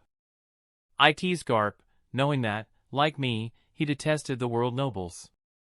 Having the world government place splees on his ship was not something he would accept lightly. Chapter 28. Lineal, North Blue. Within the confines of a huge mansion controlled by one of the big shots of the underworld in North Blue stood a majestic room where the young Doflamingo, who was currently 12 years old, was leisurely going through a children's storybook. Interest was evident in his eyes as he absorbed the tale. Standing next to him was Senor, clad in a perfectly tailored black suit, standing like an unwavering statue with no change in his expression.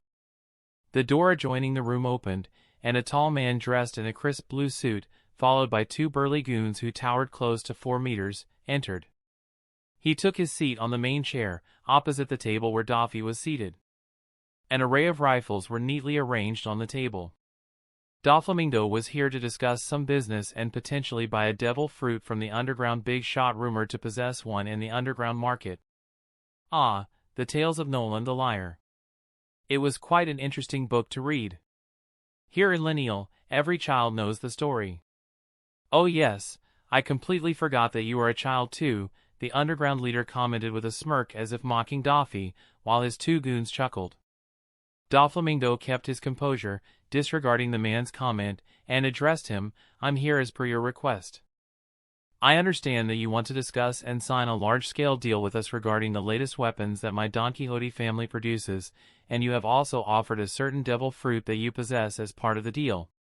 Haha, child, you sure are impatient. But I must say, your family really did hit the jackpot when it came to these latest models of weapons. What are they called? Oh yeah, semi-automatic rifles. They sure are beautiful, the leader said, picking up one of the rifles arranged for display and demonstration from the table. He caressed the weapon as if he were caressing his lover, and one could see the greed in his eyes. Senor wanted to retaliate for mocking Doflamingo, but Doflamingo simply placed the book back down and gestured for Senor to hold back. Originally, I did have an intention to make a deal with your Donquixote family. But then, after seeing you, I somewhat changed my decision. Why should I buy things from you when I can take everything that you own? Kid, you should know that in this world, strength is everything. How can you be so stupid to personally come into my turf without any precaution? The underworld leader chuckled as he placed the weapon back and started laughing mischievously, failing to notice that Doflamingo and Senor's expressions didn't show any signs of panic. Don't worry, kid. This room is completely soundproof, so no one outside will hear your screams. I suggest that you hand over all the blueprints for these weapons and all your assets. I have heard that your family has made quite a fortune in recent days. So, I suggest that if you don't want to suffer, just hand everything over. The man pulled out a revolver from his desk and placed it on the table. The two goons behind him smirked at Doflamingo and Senor. Within a few seconds, more than a dozen intimidating-looking goons poured into the room and stood guard near all the doors, closing off all avenues of escape. Ha ha ha ha ha. Senor, why is it that every time we come across such fools? I can't wait to grow strong enough to get to the New World. I offer them a fair trade, and they don't want to take it. The fat bastard even has the audacity to talk about strength. Disregarding the atmosphere in the room, Doffy laughed loudly at the stupidity of the underground big shot. Master Doffy, would you like me to dispose of them? Senor questioned Doffy, as if the people surrounding them were irrelevant. The leader stood up angrily, picking up the pistol and pointing it at Doffy. Kid, you sure are audacious. I don't think you still understand the severity of the situation. Let me show you what you've gotten yourself into, he said, directing the pistol towards Senor and pulling the trigger. Bang! Bang! Bang? The leader fired a series of shots, but contrary to everyone's expectations, 3 goons within the room fell like broken puppets as none of the bullets connected with Senor. Senor simply twitched his fingers, and the 2 large goons standing behind the man drew their weapons and started attacking the rest of the goons. What are you doing? Why are you attacking us? The other goons desperately tried to dodge and defend, but a few more gunshots were fired by their leader, effectively killing a few more goons. What the hell? What's happening to me? The leader panicked. His body was moving even without his own control, shooting his own subordinates. And when the 2 burly goons had killed all the remaining goons, Senor simply made a swiping gesture, and a thin string cut off the heads of both the goons. The leader was still holding onto his pistol, which was already empty, looking at the devils in front of him. He knew uttering a single wrong word would be his end, so he carefully moved his foot onto the panic button he had set on his side of the table and pressed it. You don't have to worry. No one is going to come to your rescue. Shall we start our meeting like I intended? Originally, I wanted to trade like a good businessman, but then you had to push your luck. Well, let's forget that. Tell me, where is the devil fruit that you promised me? Doffy questioned. The leader still had terror written all over his face, but he still held a string of hope, thinking backup would come. But then he heard one of the doors click. He instinctively wanted to think it was his men, but then a tall man wearing a crimson-colored suit, holding a blade dripping with blood, casually entered the room. Doffy, the entire mansion is clear. Sorry, I couldn't find the devil fruit anywhere, but I did find their vault. They seem to have quite the wealth accumulated, Diamante chuckled while he leisurely used the shirt of the now-dead goon to wipe clean his blade. You! Don't you dare do anything to me. I am part of the underworld organization. The entire underground will come after your head if you harm me. Spare me, and I will let bygones be bygones. The leader knew that everything was lost. His mansion had more than 200 goons, and if the tall man had come here, that means he must have passed through everyone, and he even had accessed their family vault. Doffy made a gesture towards Senor, and with a simple flick, an ear of the underworld big shot flew into the air. My ear, my ear. The man started rolling on the floor in pain. SSSSSSHHH. Did I give you permission to speak? Your voice is annoying. You'd better shut up before you lose your other ear, Doffy commented while smirking, and the man quickly covered his mouth and started sobbing. We can do this the easy way or the hard way. All I need is the devil fruit that you promised. Hand it over, and we will be on our way. You have a minute. Doffy, although a child, carried himself with majesty, and the recent years had toughened him up, so such things did not faze him as he knew how this world worked. The man scrambled onto his feet with fear etched all over his face and quickly started fidgeting around the chair he was sitting on. He pushed away the chair with all his might and tore away the carpet in all haste, revealing a safe that was perfectly lined so that it aligned with the floor. Even Doffy was surprised by the man's ingenuity. No wonder I couldn't find the fruit despite searching the whole mansion. You have always been sitting on top of it like a chicken, weird fella, Diamante couldn't help but mock. In the meantime, the man quickly opened the safe and retrieved a small chest, running towards where Doffy was seated and presenting the chest while on his knees. Master, please, spare my life. After passing the chest and its key, the man started profusely begging while knocking his head on the floor. However, Doffy didn't care about the man's actions. Click. The little chest opened with a resounding click, and Doffy opened the box carefully. Within the chest lay a single fruit, a pear-shaped gray-colored fruit with spiral patterns and a blood-red stalk. It sure is a Logia fruit. I didn't believe the fool would really hold a Logia fruit and not use it. Doffy couldn't help but chuckle. Doffy now had decent knowledge regarding most devil fruits because of the information Ross had shared. The fruit in front of him was the Logla-type soot fruit. The man who had been begging Doffy was shocked when he heard the fruit was a legendary Logia-type devil fruit. He had only come into possession of this fruit recently and had yet to discern the type of fruit it was. So when Doffy disclosed it was a Logia fruit, his face showed immense greed, despite his dire situation. He quickly pounced forward to grab the fruit from Doffy's hand and consume it, but before he could reach Doffy, he was completely trapped by metal-like strings. Senor simply clenched his fist, and the man got sliced into multiple pieces right before everyone's eyes. Senor, your control over the string fruit is quite exquisite. Doffy couldn't help but comment. It had been only a year since Senor consumed the string fruit that was originally intended for Doffy, but Senor had been mastering his string powers at a very fast pace, which made Doffy praise him. Here, Doffy tossed the Logia fruit towards Diamante, who was waiting by the side. I know my brother has promised you good devil fruit. I'm sure this fruit will be a good match for you. Despite having found quite a few devil fruits, Doffy has yet to consume one. Diamante caught the Logia fruit deftly, his eyes gleaming with anticipation as he examined the mysterious fruit in his hand. The weight of its power felt tangible, almost intoxicating. However, he quickly collected himself. No, Doffy, why don't you keep this alongside the flame fruit? This way, you and Ross will have a Logia-type fruit. We don't know if we can really get the Rumble fruit. We still haven't gotten any updates from Treble and Scipola, and he and his team have already been searching for more than a month. Diamante shared his thoughts regarding the soot fruit.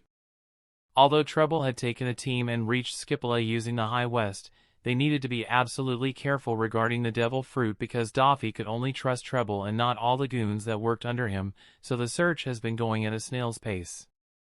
Their only comforting thought was that the lightning fruit had been lost for centuries, so no one would recognize it. But one cannot judge human greed, so they had left the rest to luck. Haha, Diamante, you underestimate my brother. Although he hasn't shared his opinion regarding devil fruits, I know he is not someone who would go after just any fruit. Not that this fruit is inferior or anything, but he has his pride. He will only go after the best, and if not for me, he would have coveted the lightning Logia. And I intend to do something about it. Doffy reminisced about his brother, who had given him so much information that it even shocked Doffy to his core. But Doffy never once chose to question his brother since the day what happened at Marigiotsei. If there was one person Doffy would believe in this world wholeheartedly, then it would be Rosinante. Chapter 29. Diamante, you don't have to worry about Ross. I will keep the flame fruit for my brother in case we cannot find the lightning fruit. And it's still too early for me to eat a devil fruit. I prefer to hone my Haki to a decent standard before I consume a devil fruit, so go ahead and eat it. Our family still lacks strong fighters. After you eat this fruit, we can start challenging the mafia powers in North Blue. You will sure have your work cut out for you, Doffy chuckled while explaining the situation to Diamante. After a few moments of deliberation, Diamante finally resolved himself and took a bite of the devil fruit. Yuck, this sure tastes nasty, Diamante commented as he took another bite into the fruit. Although they knew they only needed a single bite under Doffy's insistence, everyone in the family who consumed devil fruit made it a point to consume the complete fruit. Diamante-san, I remember you mocking me when I ate the devil fruit, saying how bad can a fruit taste. Senor smirked while making fun of Diamante, who was now almost gagging. So, how do you feel, Diamante? Any changes? Doffy questioned regarding Diamante's current status. However, Diamante simply drew his pistol and fired a shot through his outstretched palm. Bang! Oh, so this is the famed elementalization of the Logia. It sure is crazy. Diamante admired the hole that was quickly closing up, feeling no discomfort or pain due to the bullet. Diamante, don't make the same mistake as other Logia users. You aren't invincible just because you ate a Logia fruit. You should know there are ways to counter Logla, so you need to redouble your efforts regarding Haki to not fall back. Ross has also advised me to somehow acquire Sea Stone so that our Devil Fruit users can start resistance training in tandem, so that we won't be caught off guard in the future, Doffy cautioned, despite being happy for Diamante. He shared his words of caution as he saw Diamante slipping into the mindset of most Logia users, which made him remember what his brother once said to him: Logia users who think they're invincible tend to have short lifespans. Ha ha, Doffy, I know. I was just getting used to my new powers. I think we should leave before we are besieged by the Lineal Kingdom's army and marines. I'm sure this bastard had some connection with them. Diamante gestured towards the now split body of the fallen underworld big shot and snickered. Yes, let's leave. We have quite a lot of work to take care of, Doffy stated, getting up while making sure to pick up the children's book of Lyre Noland and walking out of the room, followed by Senor and Diamante. New World. As I pushed myself up into a handstand, I could feel the immense weight pressing against my whole body because I was also carrying a ton of weight using my legs. 9612, 9613, 9614. The strain was intense, but I pushed through it, determined to reach my goal. Each repetition felt like lifting a mountain, but I knew that was how I'd become stronger, how I'd conquer the challenges that awaited me in the new world. With each push, I could feel the muscles in my legs, arms, and core working tirelessly, propelling me upward against the resistance. I am currently immersed in my training routine, as usual. This had become my norm, as most of my time was either spent sparring, training, or fighting with pirates. Recently, I have come to realize that my physique is becoming a limitation in my pursuit of Haki, especially my armament Haki. Since I had unlocked the basic workings of emission, an advanced form of armament Haki, my armament Haki hadn't been increasing. Upon consulting Garp, I realized the issue: my physical body and stamina couldn't support any more armament Haki. If I needed to strengthen it, then I needed to increase my physique or allow my body to grow completely as my age progresses. When Garp realized that I had touched the threshold of emission at the age of 10, he had advised me to concentrate more on my physique and increase my overall vitality for the time being. So recently, I have immersed myself in physique-enhancing training and swordsmanship. Shit! How can a child eat so much? My back's aching from all that cooking. He literally ate an entire Sea King in one sitting.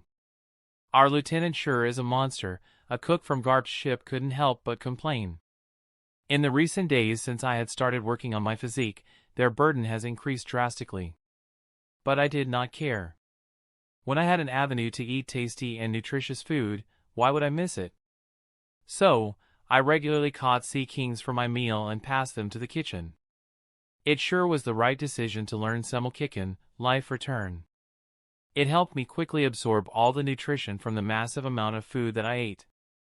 I could now proudly say that even Canon Luffy was no match for my appetite. Maybe the only person I thought might be able to beat me when it comes to eating is probably Big Mom herself. SSSSHHH. You moron, are you dumb? Do you know how strong Lieutenant Ross is? He can fight fearsome pirates head-on. There are quite a few people he has saved on this ship, so you better watch what you say. And it's our job as cooks to serve as much food as he eats, a senior cook admonished the other, who was feeling exhausted about cooking for me. What most people on the ship didn't realize was that I could hear everything that went on within the ship. As part of my training, I always kept my observation HAKL and armament Haki active. Despite consuming a large amount of stamina, this method made it easier to hone my Haki and also increased my HAKL quality and quantity. I knew for a fact that the new cook was a CP agent who had joined Garp's ship during the last recruitment. I had already found out about every rat that was on Garp's ship. Being able to read people's emotions and thoughts was a massive advantage in this bloodthirsty world. I hadn't even shared this newfound ability of observation Haki with Garp yet, nor did I intend to share it with him. As for the spies, Garp had already started weeding them out one by one, so I did not intervene. I had to commend how thorough and efficient these CP agents were. If I did not have all my overwhelming abilities, like emotion sensing and the voice of all things, there was no way I could have found these rodents so easily. Just as I was thinking of these things, I detected a flying slash in my direction. I quickly dropped the barbell weights on my leg and transitioned quickly, sending out a Rankyaku to clash with the incoming sword attack. The two attacks clashed midair and dispersed, and I quickly stood up as I knew it was Bogard who was testing my awareness. After he started teaching me swordsmanship, he always had a habit of launching such attacks randomly to hone my instincts. He didn't even forego the time I used to rest, he would even randomly attack when I was asleep. He wanted me to keep my guard up even during sleep, and I kind of agreed with his mindset. Not bad, kid. Your instincts are quite sharp. I had even masked my presence to launch that attack, but it seems like you can now detect my presence even if I try to hide it. Bogard was delighted to see his student have such keen senses. For a swordsman, his senses were paramount, they should be able to detect every minute change within their surroundings. Maybe you will soon surpass me, kid. Bogard sheathed his sword and started walking towards me. I used my towel to quickly wipe off the sweat from my body. I could detect the sadness in Bogard's eyes as he laid his gaze upon the slave symbol on my back. Everyone within the ship knew that I carried the mark of a celestial dragon slave, but none of them had ever dared to question me about it. Only Garp and Bogard knew the truth of the matter, which I'm sure they must have received from Kong. It wasn't like I couldn't hide the mark, but I kept it as a reminder. The last time a bounty hunter tried to capture me in one of the port towns for the slave mark on my back, I had beaten him to within an inch of his life and hung him from a post so that the entire port town could admire my handiwork. Doesn't that bother you? Bogard asked, knowing what that mark symbolized. Not really, Bogard-san. I was weak back then, I couldn't retaliate. I only blame my weakness. Even now, it reminds me every day that I'm weak and that I can be at the mercy of others at any moment. It motivates me to become stronger with each breath. If not, I will end up in a similar situation.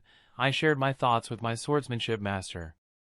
Bogard understood my reasoning and did not question me further regarding the matter. HQ has confirmed Roger Pirate's current location. They are currently in Saints Island. Bogard shared the new updated information regarding our target, or rather, Garp's target. Saints Island? Isn't that? I quickly recalled the information regarding Saints Island in the New World. Similar to how Drum Kingdom was famous for its medicine in the Paradise half of the Grand Line, Saints Island was a place dedicated to the healing arts within the New World. Because of their neutrality, none of the pirates dared cause any trouble in this hallowed land, as they treated everyone without discrimination. Any pirate who caused trouble there would be quickly eliminated by the other pirates because, unlike Marines and the world government, who could have access to high-class medical care, pirates only had limited options. Saints Island was a safe haven that even the world government hesitated to touch because it was within the New World, and the backlash would be huge. Bogard-san, did the Roger Pirates have any big clashes with Shiki or any other powerhouses of the New World recently? I couldn't help but inquire, because if the Roger Pirates had to visit Saints Island, it meant the issue was serious. This must be around the time when Roger discovered his illness.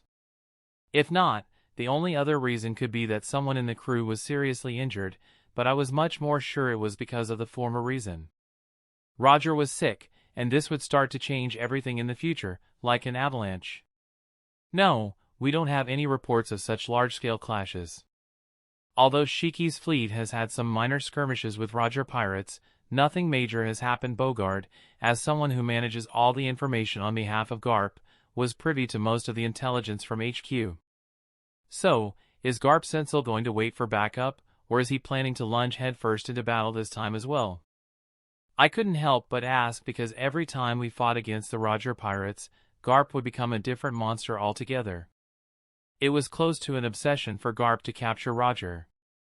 However, sometimes he forgets to consider that most of Roger's crewmates were monsters themselves. Despite our larger numbers, without proper backup from Admiral-level fighters like Sengoku or Zephyr, restricting them was an impossible task. This was one of the major reasons that Garp was never able to corner the Roger Pirates efficiently. Even if Garp and Sengoku besieged the Roger Pirates together, with the likes of Dark King Silver's Rayleigh, Scopper Gubon, and many more, unless Roger wanted to fight to the death against Garp, there were really zero chances of cornering the Roger pirates with just Garp's squadron. Chapter 30. Garp was acutely aware of this reality better than anyone, yet he still chose to confront Roger and his gang. Each time, it would erupt into an epic clash that lasted for days. The saving grace was that most of the powerhouses within the Roger pirates chose not to target the weaker marine soldiers.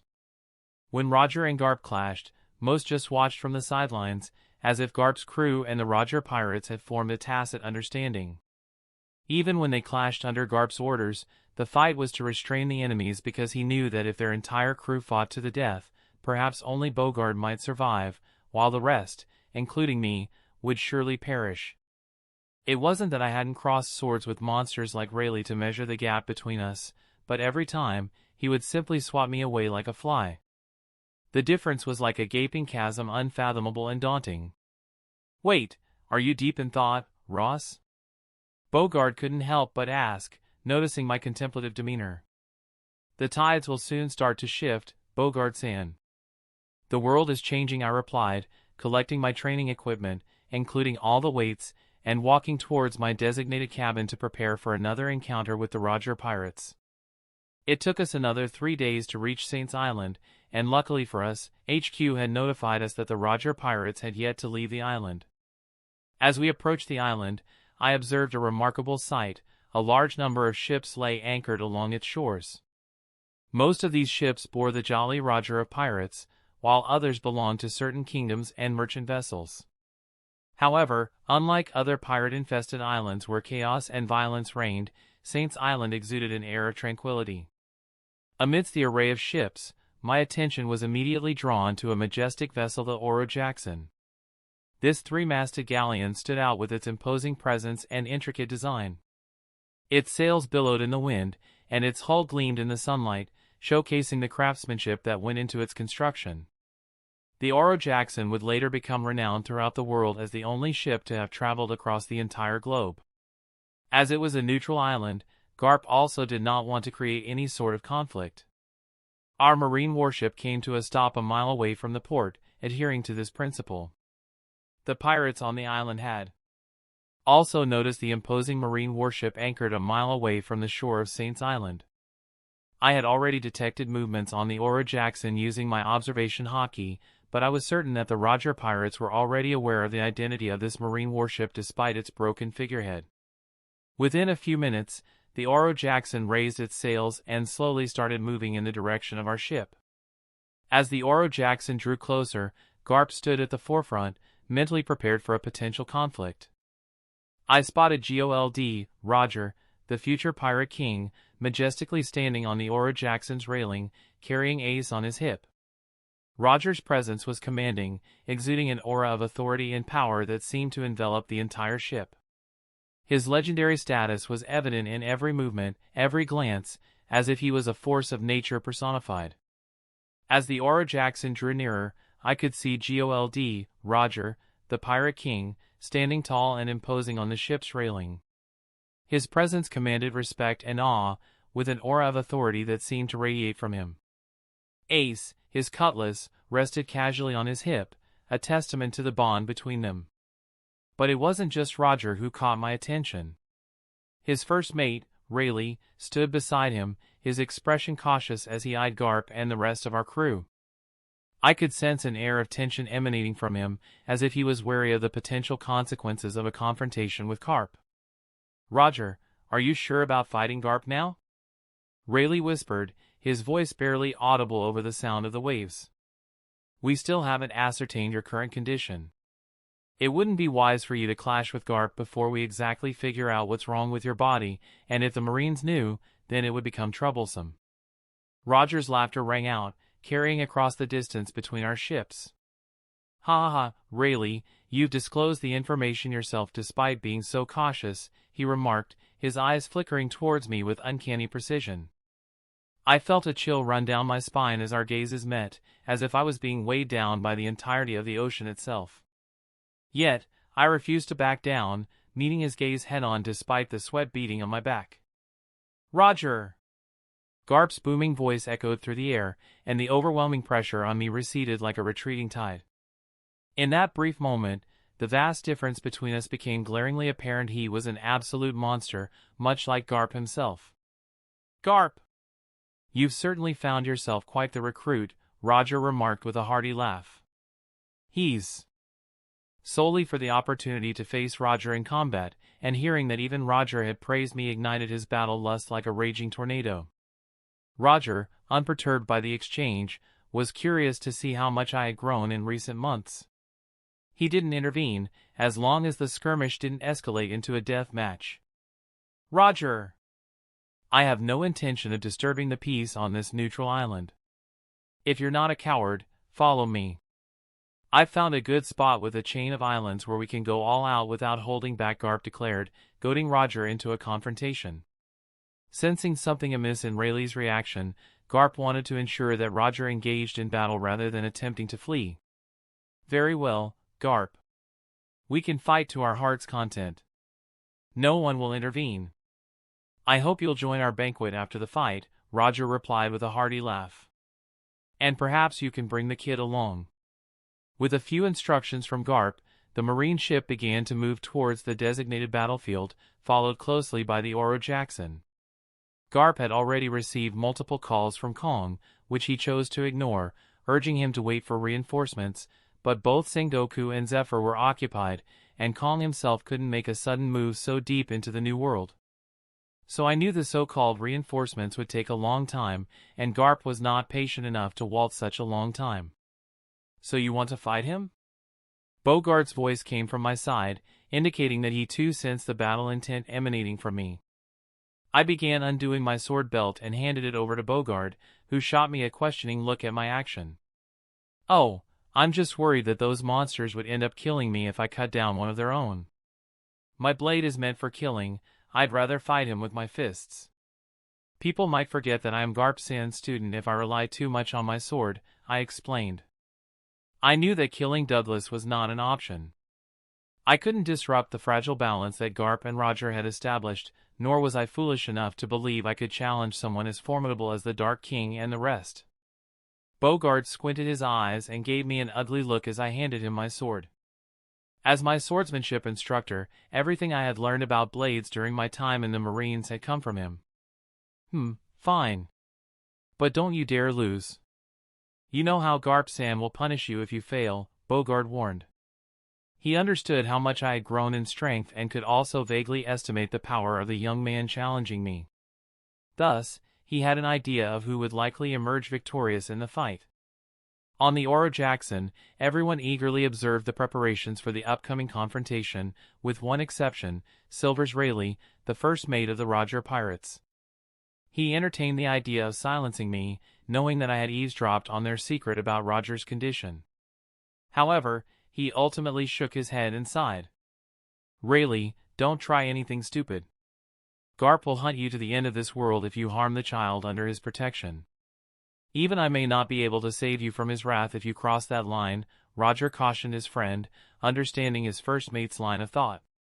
He knew Garp's fierce determination to protect those dear to him, a trait shared by both of them. "I also believe that the kid will play a huge role in the future, perhaps even changing the balance of the entire world. I believe he is destined for greatness," Roger added, casually tapping his friend's shoulder while laughing. In doing so, he subtly conveyed his thoughts, urging Rayleigh not to target me. "TCH, Roger, I'm not that heartless to target a child because of your stubbornness. Is this fight really necessary? We could just leave. Garp has only a single ship and can't stop us. With our ship's speed, we could be away from here before more Marines arrive. But no, you have to go ahead and clash with your Marine friend, even before you ascertain what kind of disease is ailing your body," Rayleigh lamented. Having been with Roger since the beginning, he understood his friend's nature. If it was a challenge, Roger wouldn't back down. "Haha, where's the fun in that, Rayleigh? One must never run away from a fight, and for all we know, I am simply being affected by a different type of cold," Roger remarked with a chuckle.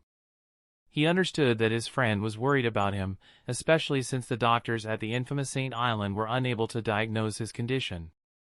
Instinctively, Roger knew there was something wrong with his body, but for the time being, He brushed it off as a simple ailment to avoid worrying Rayleigh further. That's the end of this tale for now. Thank you for watching, and I'll see you in part 3. Peace.